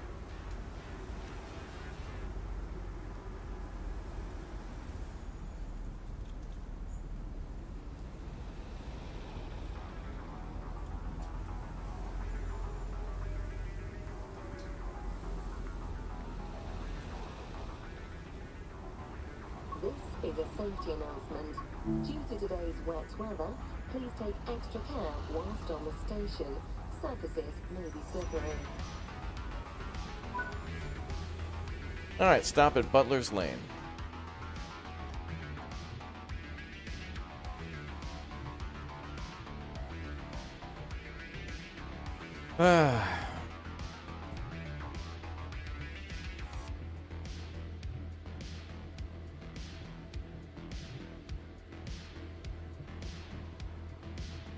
Here in Britain, yeah. This is the Birmingham Cross-City line. So it's called the Midlands West Railroad.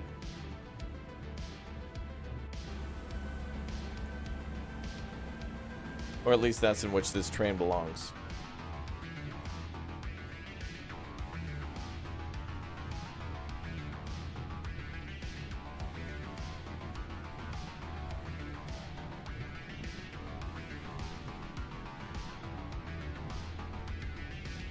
What's up, Screech Owl? How's it going, man?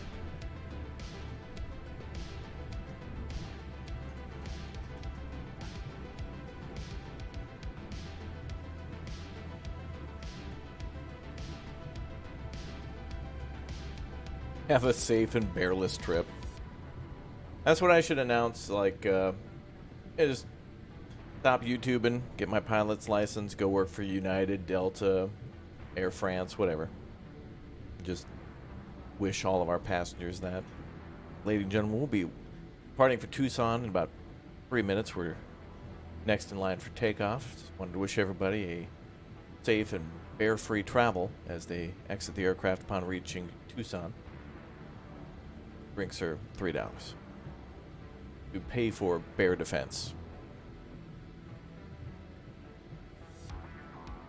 You be billed in advance. Thank you for flying. We know you have a lot of choices in air travel, and looks like you made the wrong one. Welcome aboard Scam Airlines.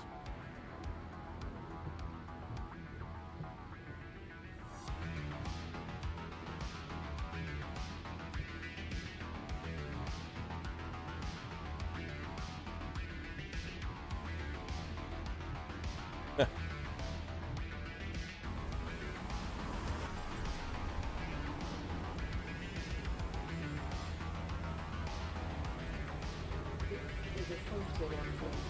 Due to today's inclement weather,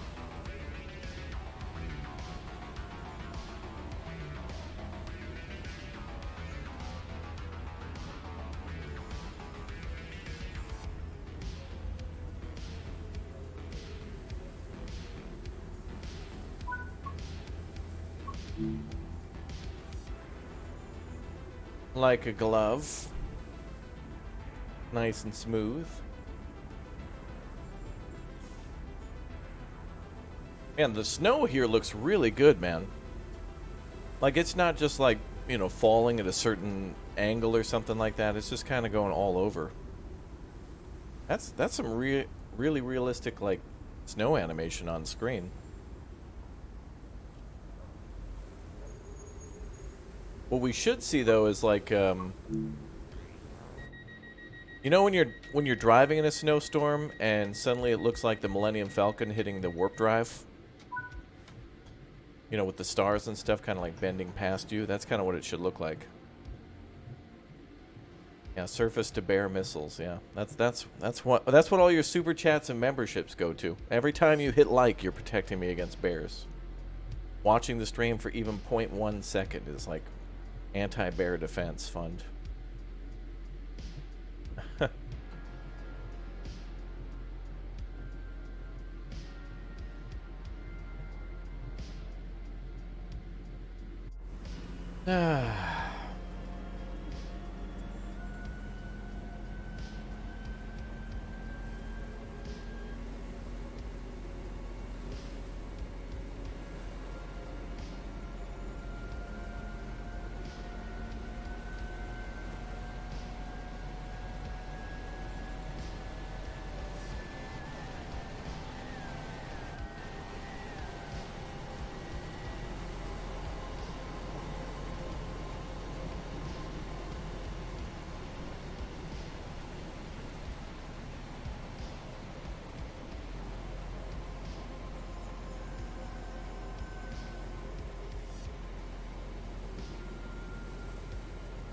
There we go.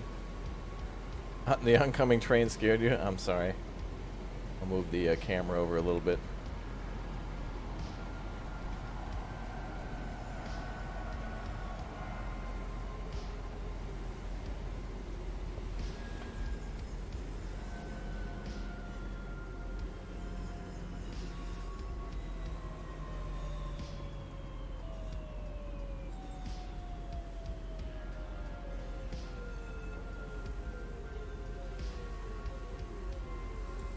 This is a safety announcement.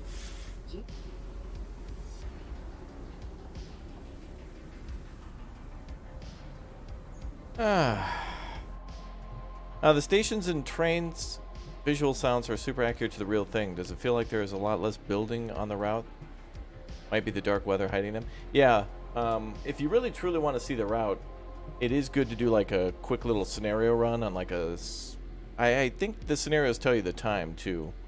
But nighttime is like super, like it's really hard to get a feel for what things will look like, but yeah.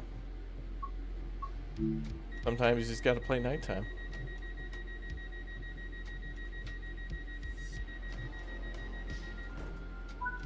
Alright, 2 miles.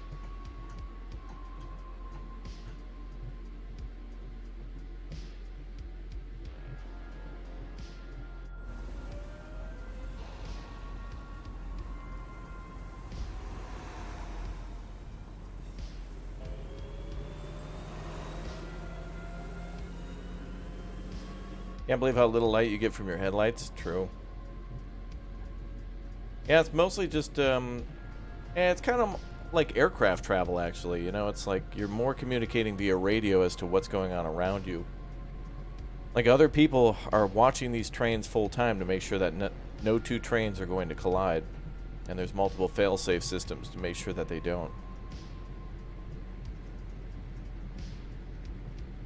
But that's why you watch the lights. They're telling you that it's safe to continue on. Every time we get a green light, it's a good thing. We'll see another one in about a mile. Which, it's like in blocks, you know? Like, legs.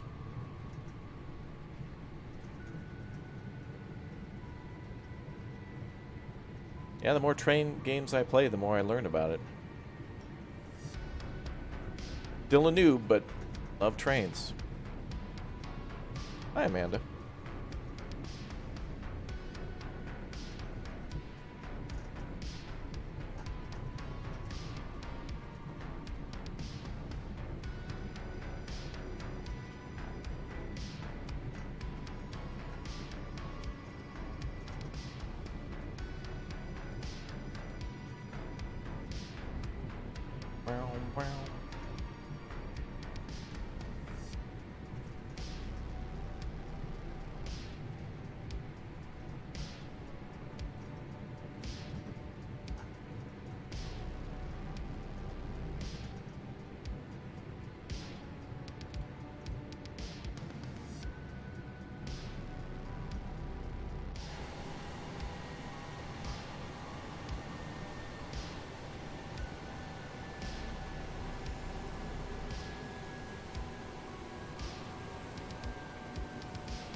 And it's not even that late. It's like 5:30 at night.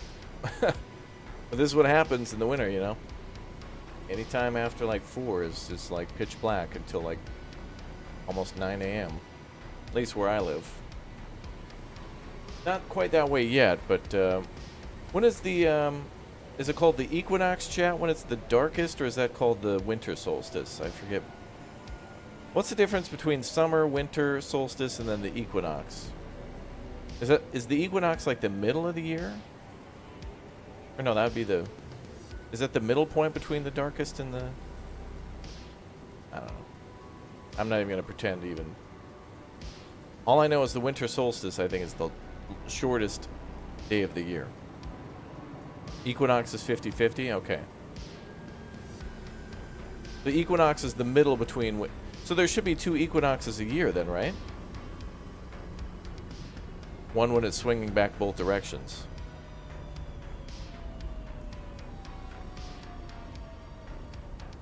The equinox is when the equator crosses the sun's path, making them equal. Okay. So what do you call it? Is there like a summer and winter equinox? Or what are they? Solstice is the shortest and longest. Okay, so what day is the winter solstice? Is that like this? It's like early mid-December, right? There's the spring and autumn equinox. Okay. Uh-oh. Oh my God, ma'am! Stay on the stairwell, ma'am. Sir, what are you doing? Unplayable. What are you doing? Oh.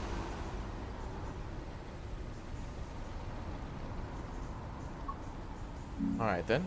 Anyway, the hell out of here before the cops show up. Let's get to Litchfield.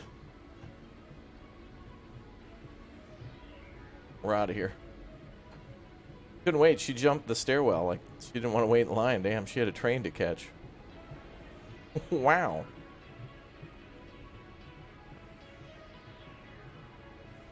It's around December 22nd. Okay, so the shortest day of the year will be December 22nd, according to chat. Okay. So basically, days will continue to get shorter for the next month. So what's the? I guess it depends on where you live, but like, I wonder. I've never really taken into account how long or how much light we actually lose. Because I feel like 9 p.m. to midnight during the summer where I live is not really that dark. Like, you certainly can't see too far in front of you, but you could kind of like make your way around without hitting anything. This year it's the 21st? Okay. So on December 21st, like, how much daylight do we lose? It feels like at least 4 hours, like 2 hours in the morning and night. Yeah, lose is in like it gets darker earlier. Do we have to pay tax on that? Probably.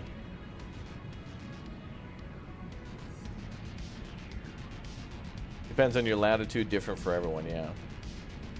That's what I thought. That's so cool, man. It depends on what you did with the extra light during midsummer. Okay, so do I file that as a business expense, or who do I own? Like, who taxes me? Is it Rolex or like Seiko? Big stopwatches cashing in.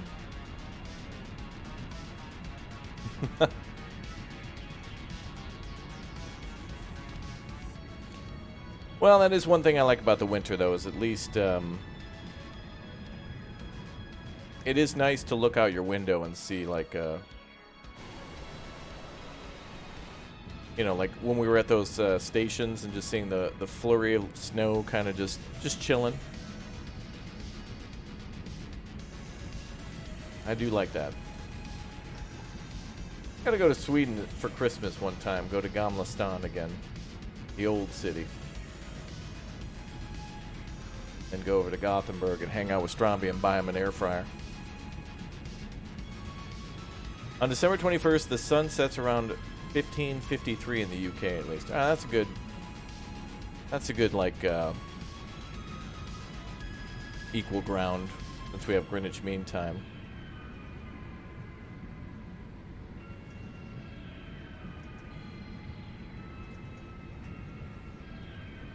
Time is interesting. I feel like there's a million Tom Scott videos on, like, time. Like, I know in the UK there's, like, a radio station that keeps track of time somehow. Like, radio-controlled clocks that are controlled via a radio that, like, sends out a ping at different times based on how long it takes for radio waves to travel. And there's something to do with, like, Denmark having, like, a weird time zone thing.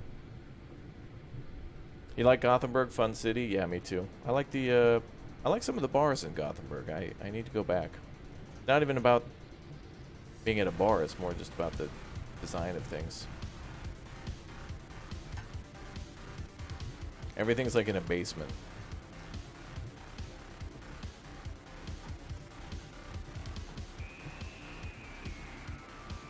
No, go, go, go.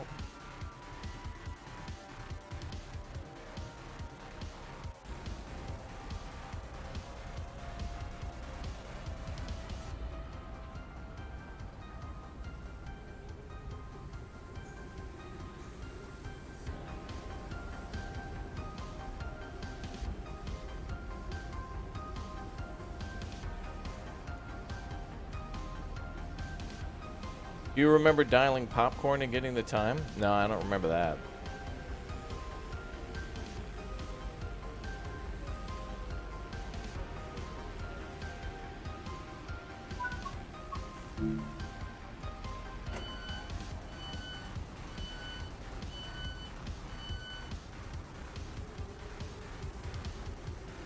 Tom Scott's awesome. Hope we get rid of daylight savings time globally. Yeah, me too. The only thing I ever remember using daylight savings time for is all the people in my family. I don't know if it's the same for you guys, but we always had this thing where we would remind each other on daylight savings time to change smoke detector batteries too. So it was a good rule of thumb that when you were changing the clocks forward or backwards to also change the smoke detector batteries.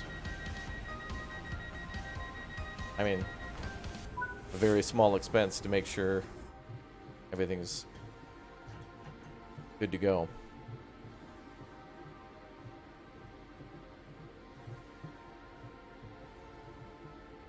Yeah, it's good practice.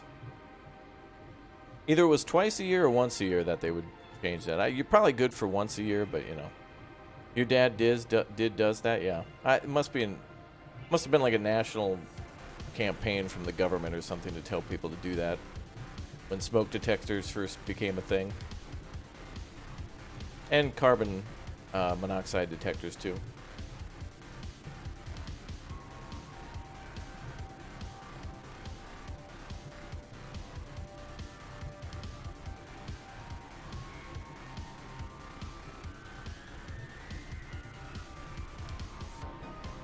But this next stop's not even that far away.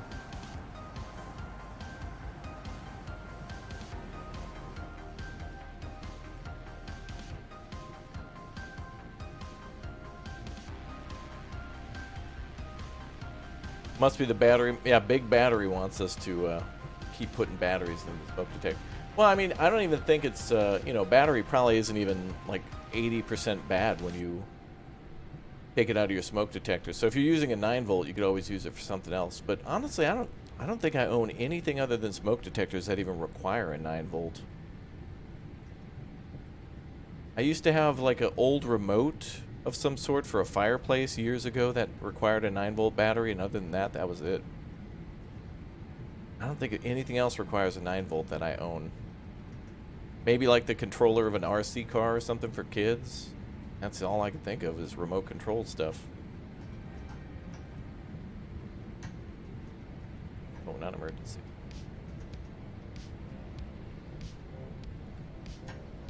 Okay, maybe emergency.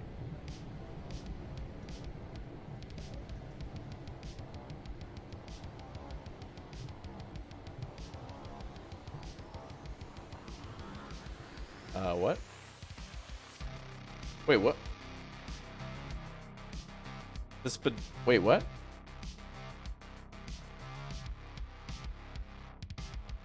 Speedometer should show our speed, not the wheel rotation. What the what the hell? Okay. That's fine.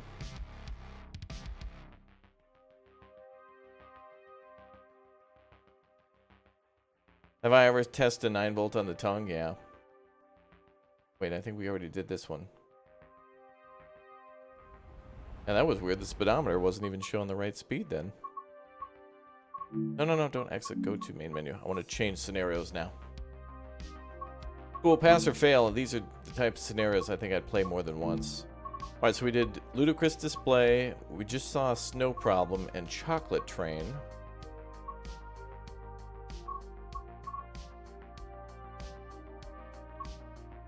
We could do Thunderstruck. That's going to take about an hour.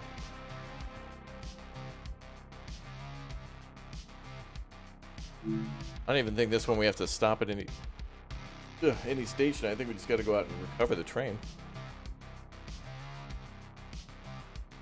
Did I ever test a dog bark collar? No.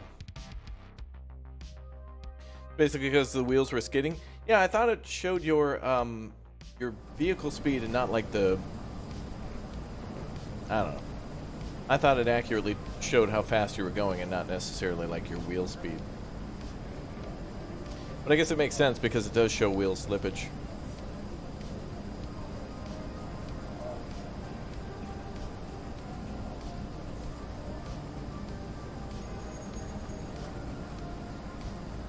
But I'm not here to like 100% the scenarios and like drive with absolute precision. I'm here to like take a peek at how things look. We must be at New Street again, aren't we? Yep, Birmingham New Street. I knew I recognized it. We're gonna go recover a train that's been damaged. Or, probably got hit by lightning or something.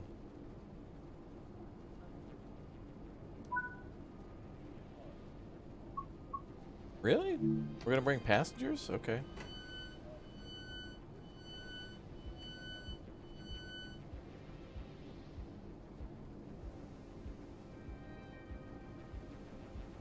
Yeah, the train was damaged because of a bear attack, yeah.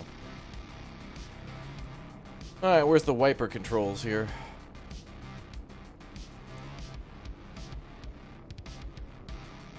Oh, they even have the heater. Imagine that.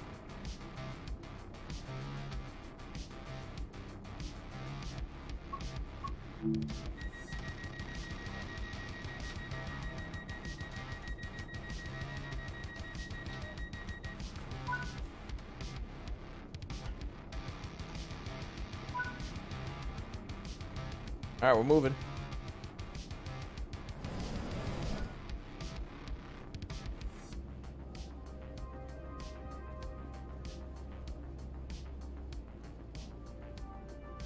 I might be offered a job on this because the train drivers in the UK are going to go on strike.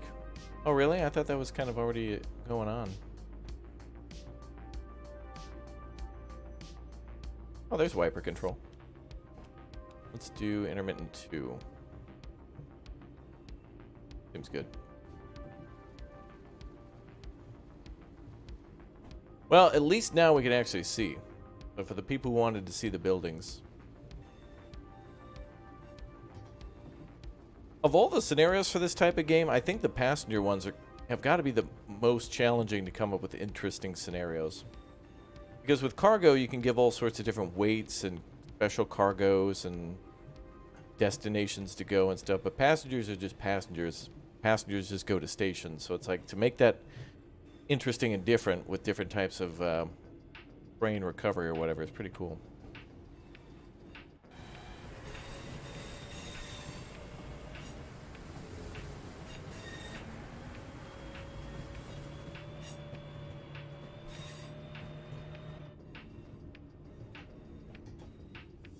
So now it's it's almost 3:30.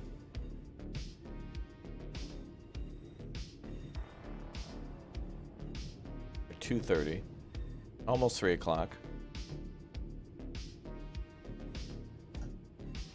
Before it was 5 and like we couldn't even see.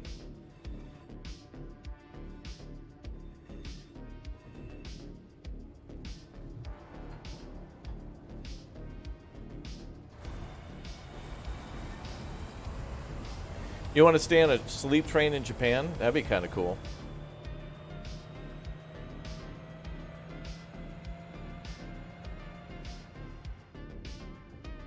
I think they also have those with buses, too. Hey, what's up, Maurice? Happy Monday to you, too. Welcome to the Big O stream.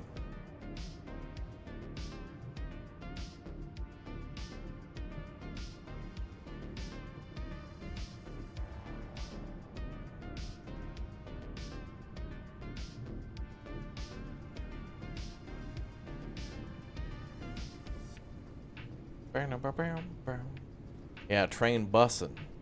I've appreciated these scenarios, though. I do like how Train Sim World 3 has a lot more with the weather going on. That does affect things, especially trains, a lot more than you'd think with all the external travel. Or at least there's more options for them to make scenarios around it. I think one of the cool ones is the, we did do the Cajon Pass, which had like a pretty severe thunderstorm or lightning storm. And I think it was so bad that they tell you to, like, at one point to just pull over because the tracks washed out and then they redirect you somewhere. Like, pretty cool. Alright, the AI is really crazy in this DLC, though. They keep trying to, like...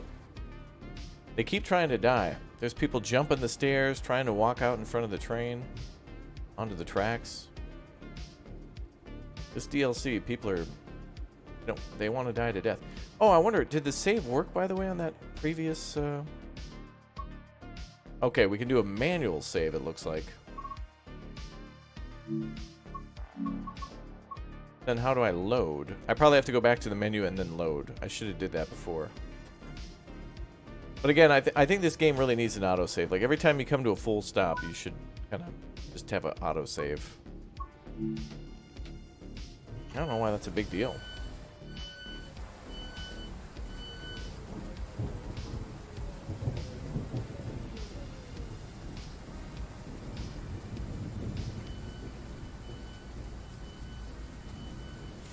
Yeah, nobody stays behind the yellow line. Although there's not a yellow line here. I don't know.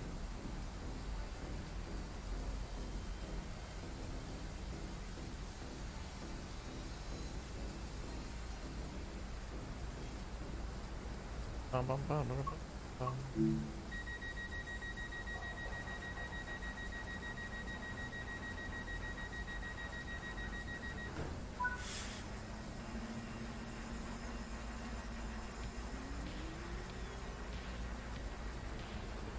Good.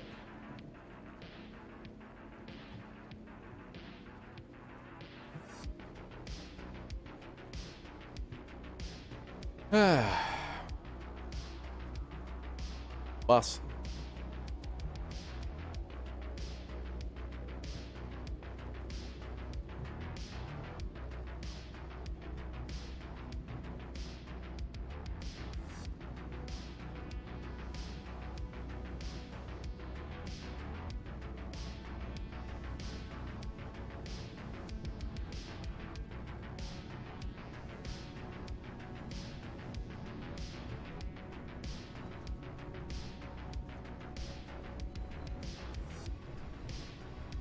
How far from the next Wendy's? Is there one in,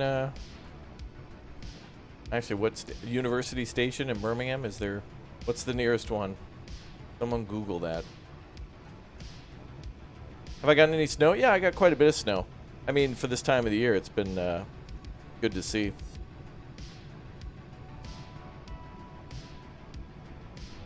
Although snow's been doing that thing where it kind of snows a little bit and then it kind of almost disappears.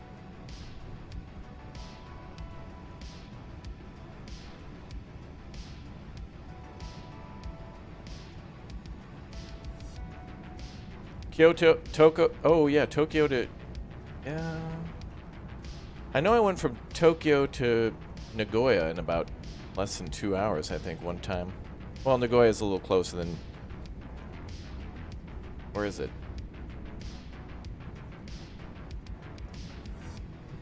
I don't know. Am I certain of my stopping pattern? Yes. Also, they didn't end that with a question mark, so I don't know what they're asking. Are they asking? I don't know. All right, this is a good spot, man. Where are we right now? This is interesting how this looks. Oh, we're at the southern part of the... Oh, we've driven this a few times.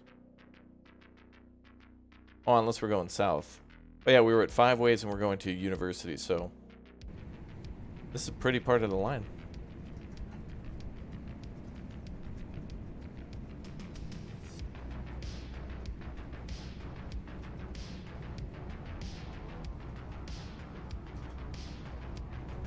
Beautiful bridges, too.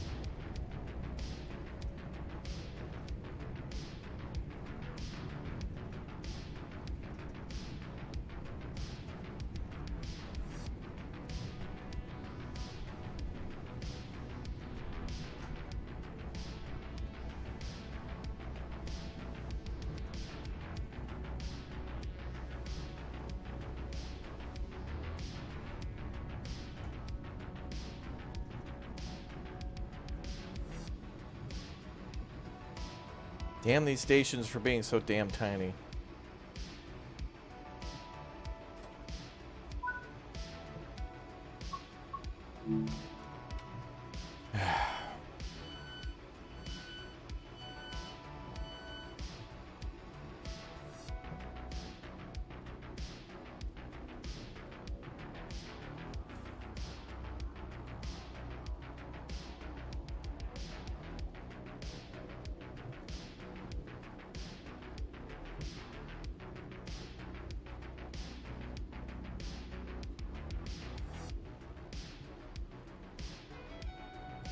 Time to lock doors.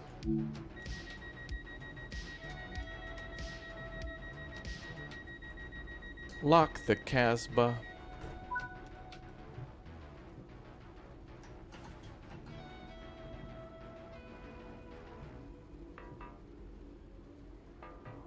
You did that same line about 2 hours? Oh, for Tokyo to Nagoya? I regretfully didn't take any trains in Okinawa, but I'm not sure if they actually have as many. They might between some major cities, but I enjoy driving around Osaka quite a bit.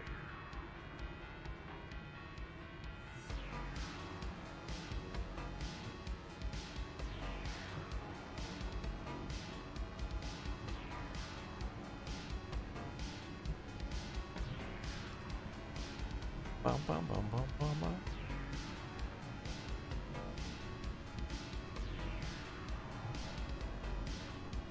Look at this weather, it's beautiful. I wonder, is there a game mode that simulates weather currently? I mean, I guess you could just always, before you start the game, look up whatever city you're going to be driving trains in and just apply the weather. It would be nice if it kind of did an auto thing. The Shinkansen had great coffee. Oh. Love the Shinkansen for every time that there are people who will come through with little... It's like what you get on a plane. They come through with the little food cart or whatever, and they'll bow to you as they leave. And they'll come through maybe like what seems to be like twice an hour.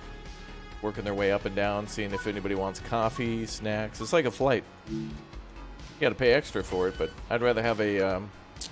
I've never gotten a What was it called? A Bantu box or whatever? I didn't see any that I really truly liked. No, Banku I think is that the stamp, the official stamp. I forget what it's called.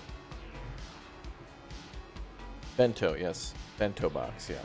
Banku is the stamp, which has like your last name on it or something like that.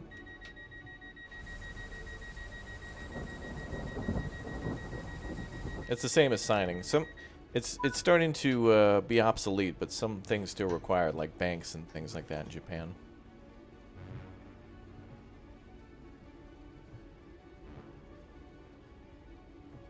Banko is the stamp? I thought it was Banko. B-A-N-K-O. Banku? I don't know.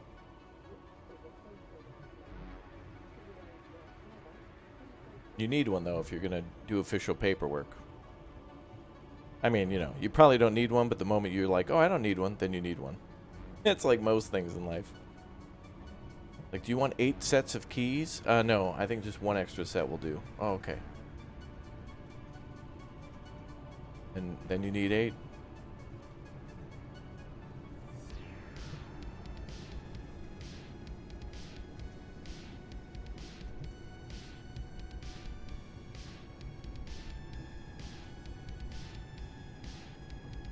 Bum, bum, bum, bum.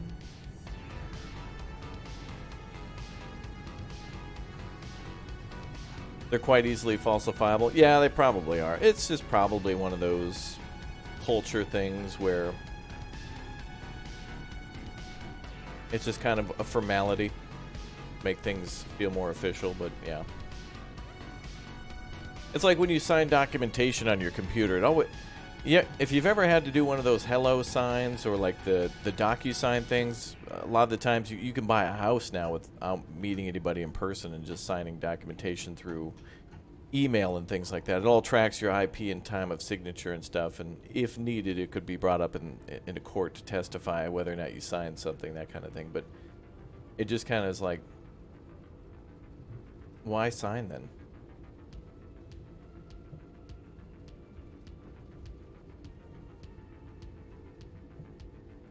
Yeah, digital signatures to me have always been weird, but if it's accepted in, like, you know, mortgage and banking and things like that, then they're cool with it.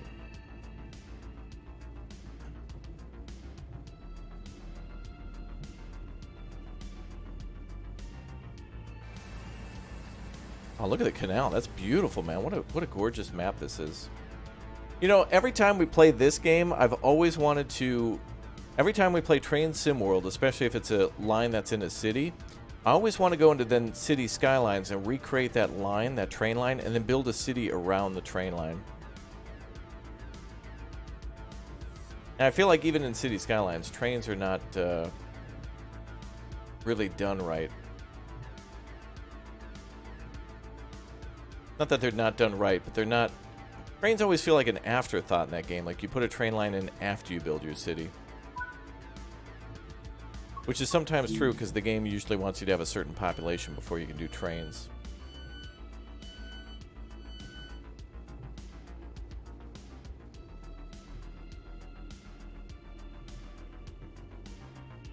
Bum, bum, bum. Drinking coffee is wonderful, yeah. Amen.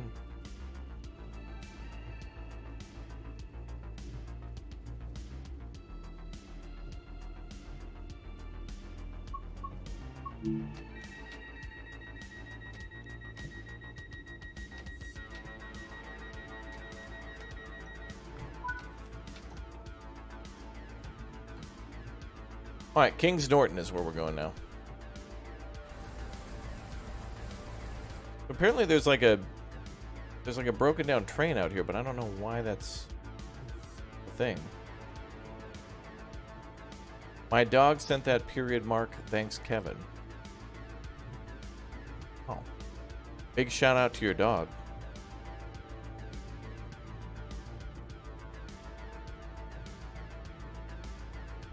Big shout out to Kevin in the chat.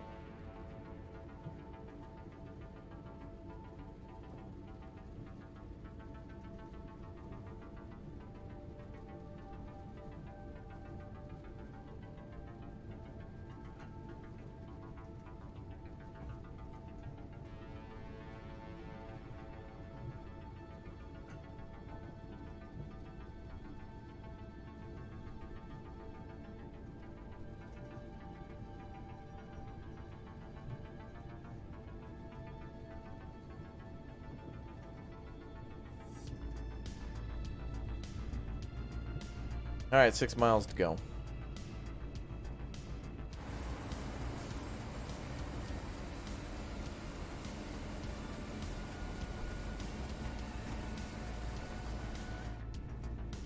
At 200 yards, we're going 45.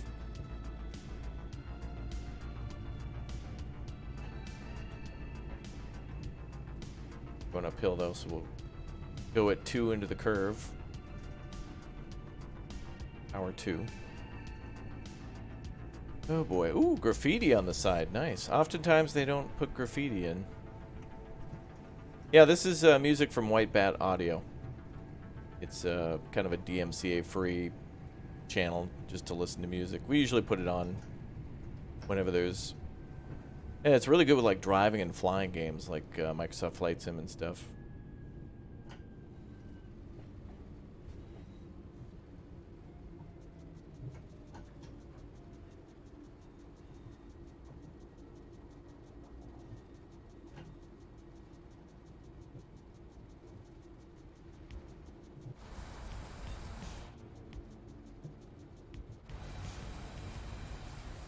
This is a safety announcement. Due to today's wet weather, please take extra care whilst on the station. Surfaces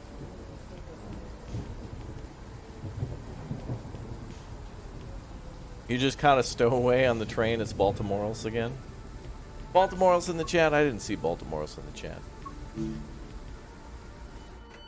White Bat seems to have good music when you play it. Yeah, they got all sorts of like... they have like death metal, like Doom level music, like the game. So it's good for when we play like Dark Tide and stuff like that.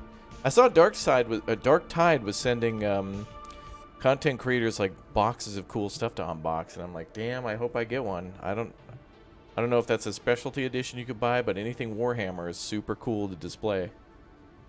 Like typically I don't really like collector's editions for that kind of stuff. Like if if God of War sent one out, or if Dark Tide sent one out, I'd be cool with that stuff. 40K is pretty sweet in general, so I'm down with that.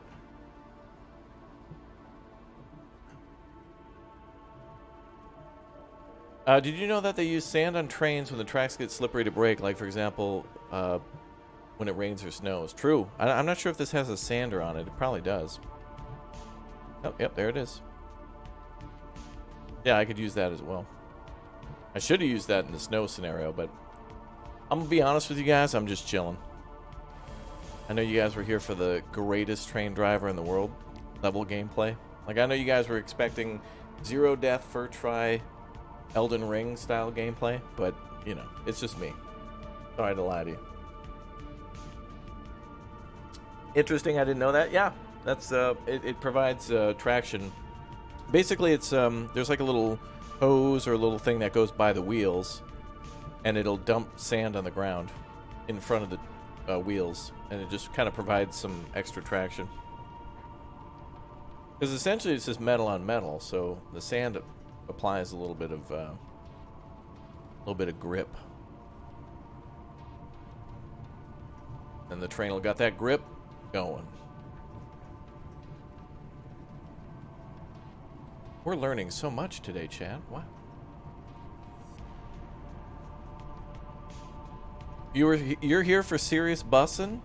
We should actually... There is another cool bus simulator out where I think it's like a small team, like 1 or 2 people made a fun little bus simulator where you can drive your own tour bus, like for people who get off. Basically, it's like a tropical island. They made up their own fake map. And then you can just drive back and forth from this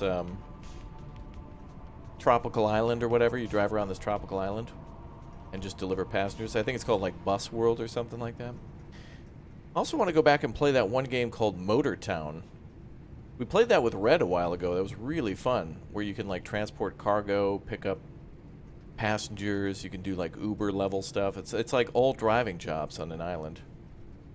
We got to play that some more. It was somewhere between like SnowRunner and ATS, it felt like.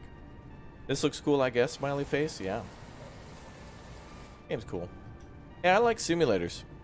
I really do. I would say that city builders are simulators in a way too, because You know, like with City Skylines, you still have to like lay out buildings and stuff. I really hope that we get a game though where it's more like, I really liked how Captain of Industry did a lot of its like land clearing and stuff. I feel like we're not even where city builders could be.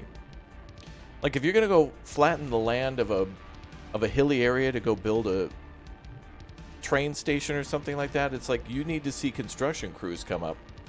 Like people should arrive, and then where are those workers coming from? Like they have to arrive from somewhere, and I want to see like flatbeds roll in and bulldozers and excavators and wheel loaders. Like, I think there needs to be more construction, not just paint ground green, a house comes up out of the ground, and then tax dollars come in. Like that's cool, and I like that, but I feel like we're past that now. That's totally 2010s. We're in 2022, damn it. I want more workers and resources, Soviet level stuff, or whatever it is. Soviet Republic is cool.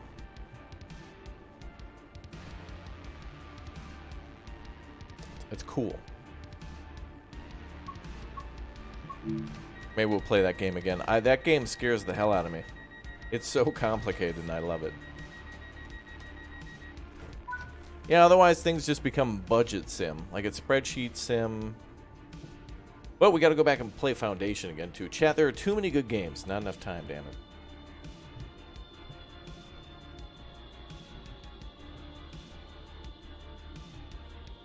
You brought your laptop on vacation so you could play BR Tycoon while riding on a train? Nice. Oh, Railroad Tycoon. Railroad Tycoon, yeah.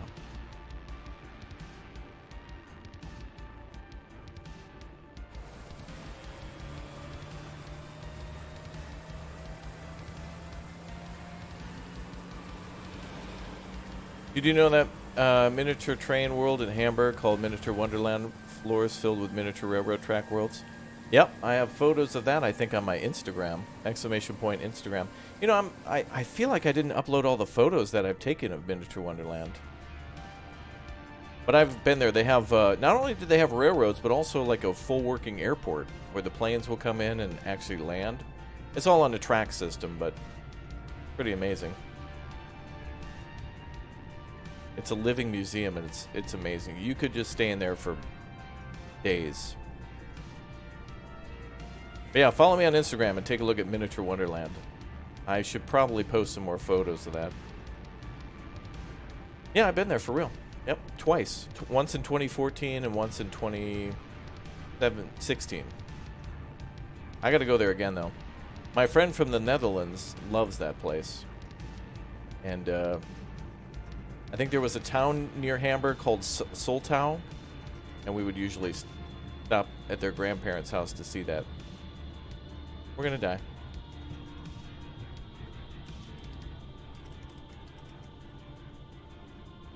Now wait, hold on. If we save, I want to see how the save function works.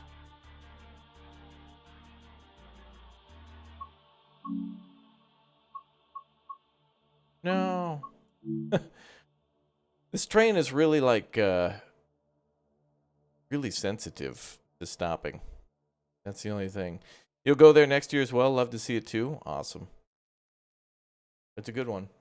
Wait, so where was the whole, like, pick up the destroyed train on this one? Or whatever. The disabled train. Good afternoon. Today you'll be running a stopping service. The poor weather conditions seem to be getting worse. You have a carriage with no traction power, so take care on your journey. Oh, no wonder it sucked.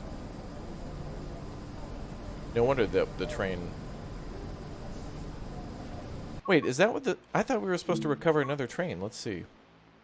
Or are we the destroyed train?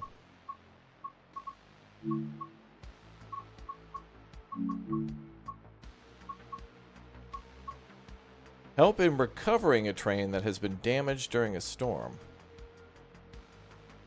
Oh, I guess our train was damaged and we're supposed to go back to... We start at New Street and we're supposed to recover it all the way down to whatever's down there. And then maybe we bring it to the yard. They still have that functioning? Oh my god. I can't believe it. Alright, so my biggest thing with this is that these trains do not stop. Like, they are really, really light on the stopping. So Of all the trains that I've driven, this one's got like the lightest braking, so it's going to take a lot for me to get used to. Regardless, I did see Snow Problems, Chocolate Train, and Thunderstruck. I'm pretty confident we can complete those, so long as we got to learn the braking.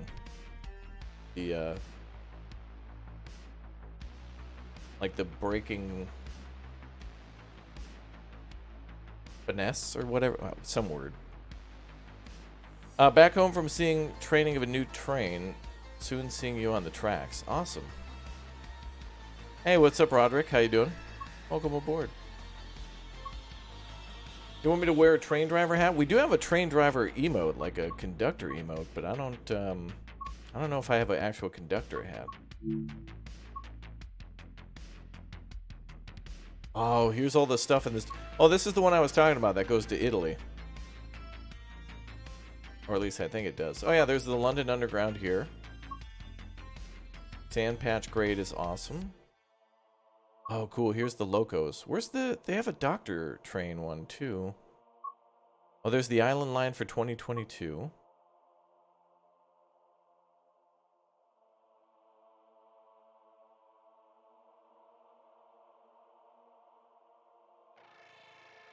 Where's the doctor train? Maybe it's not out yet. No, that came out in October. Where is that one? Diesel Legends of the Great Western.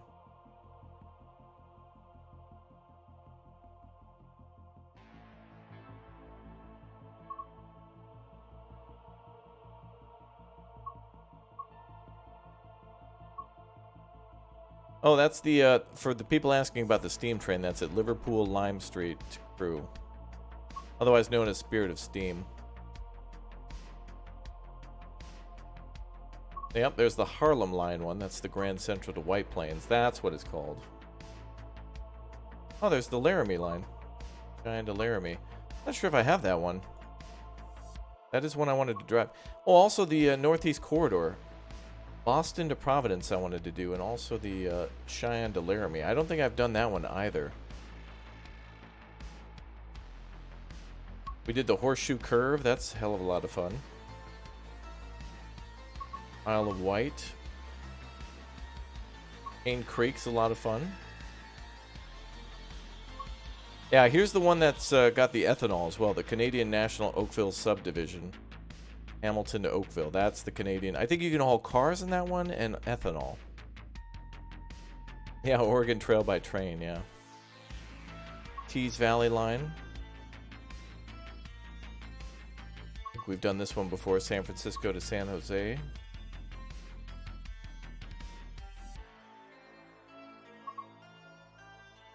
Long Island Railroad, New York to Hicksville.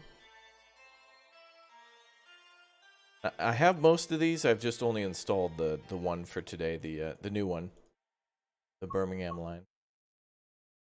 So that's cool. I feel like this is the most unique one though, France to Italy, because this is the only one that's like in France and Italy. But they don't have my favorite one, do they?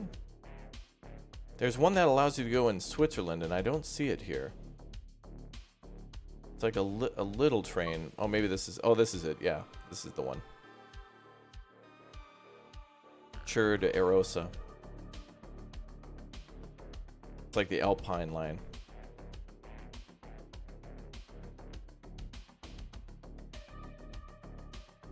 And then I think there's only the one for Canada. But that feels a lot more robust, because there's a few different jobs in that one. How about the train that goes through the canal tunnel from France to England? They don't have that one yet, but it would be nice to be able to do the tunnel. Although, it would be like, what, a half hour of darkness? But it would be cool to see the operations on both sides of the tunnel for all the shunting and preparing all that stuff. Kind of cool.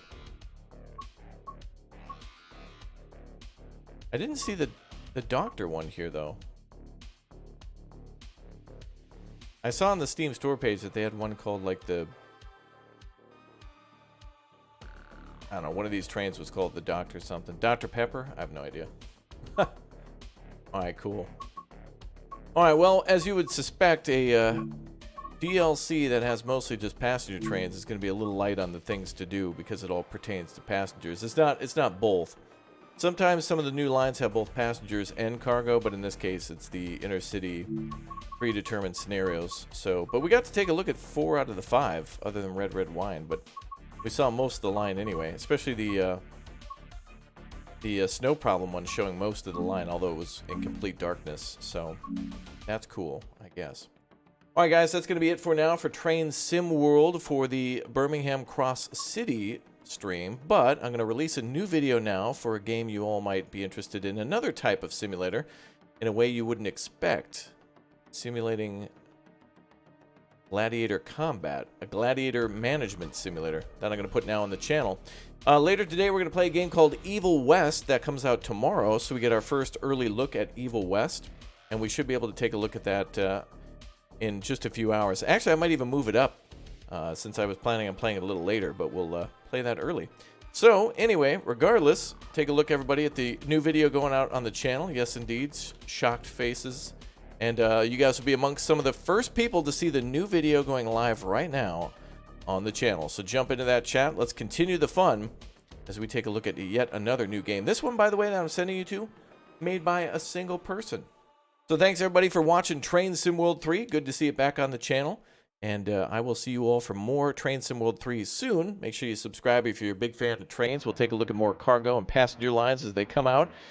And let's go take a look at our new video on the channel. Let's go. See you there.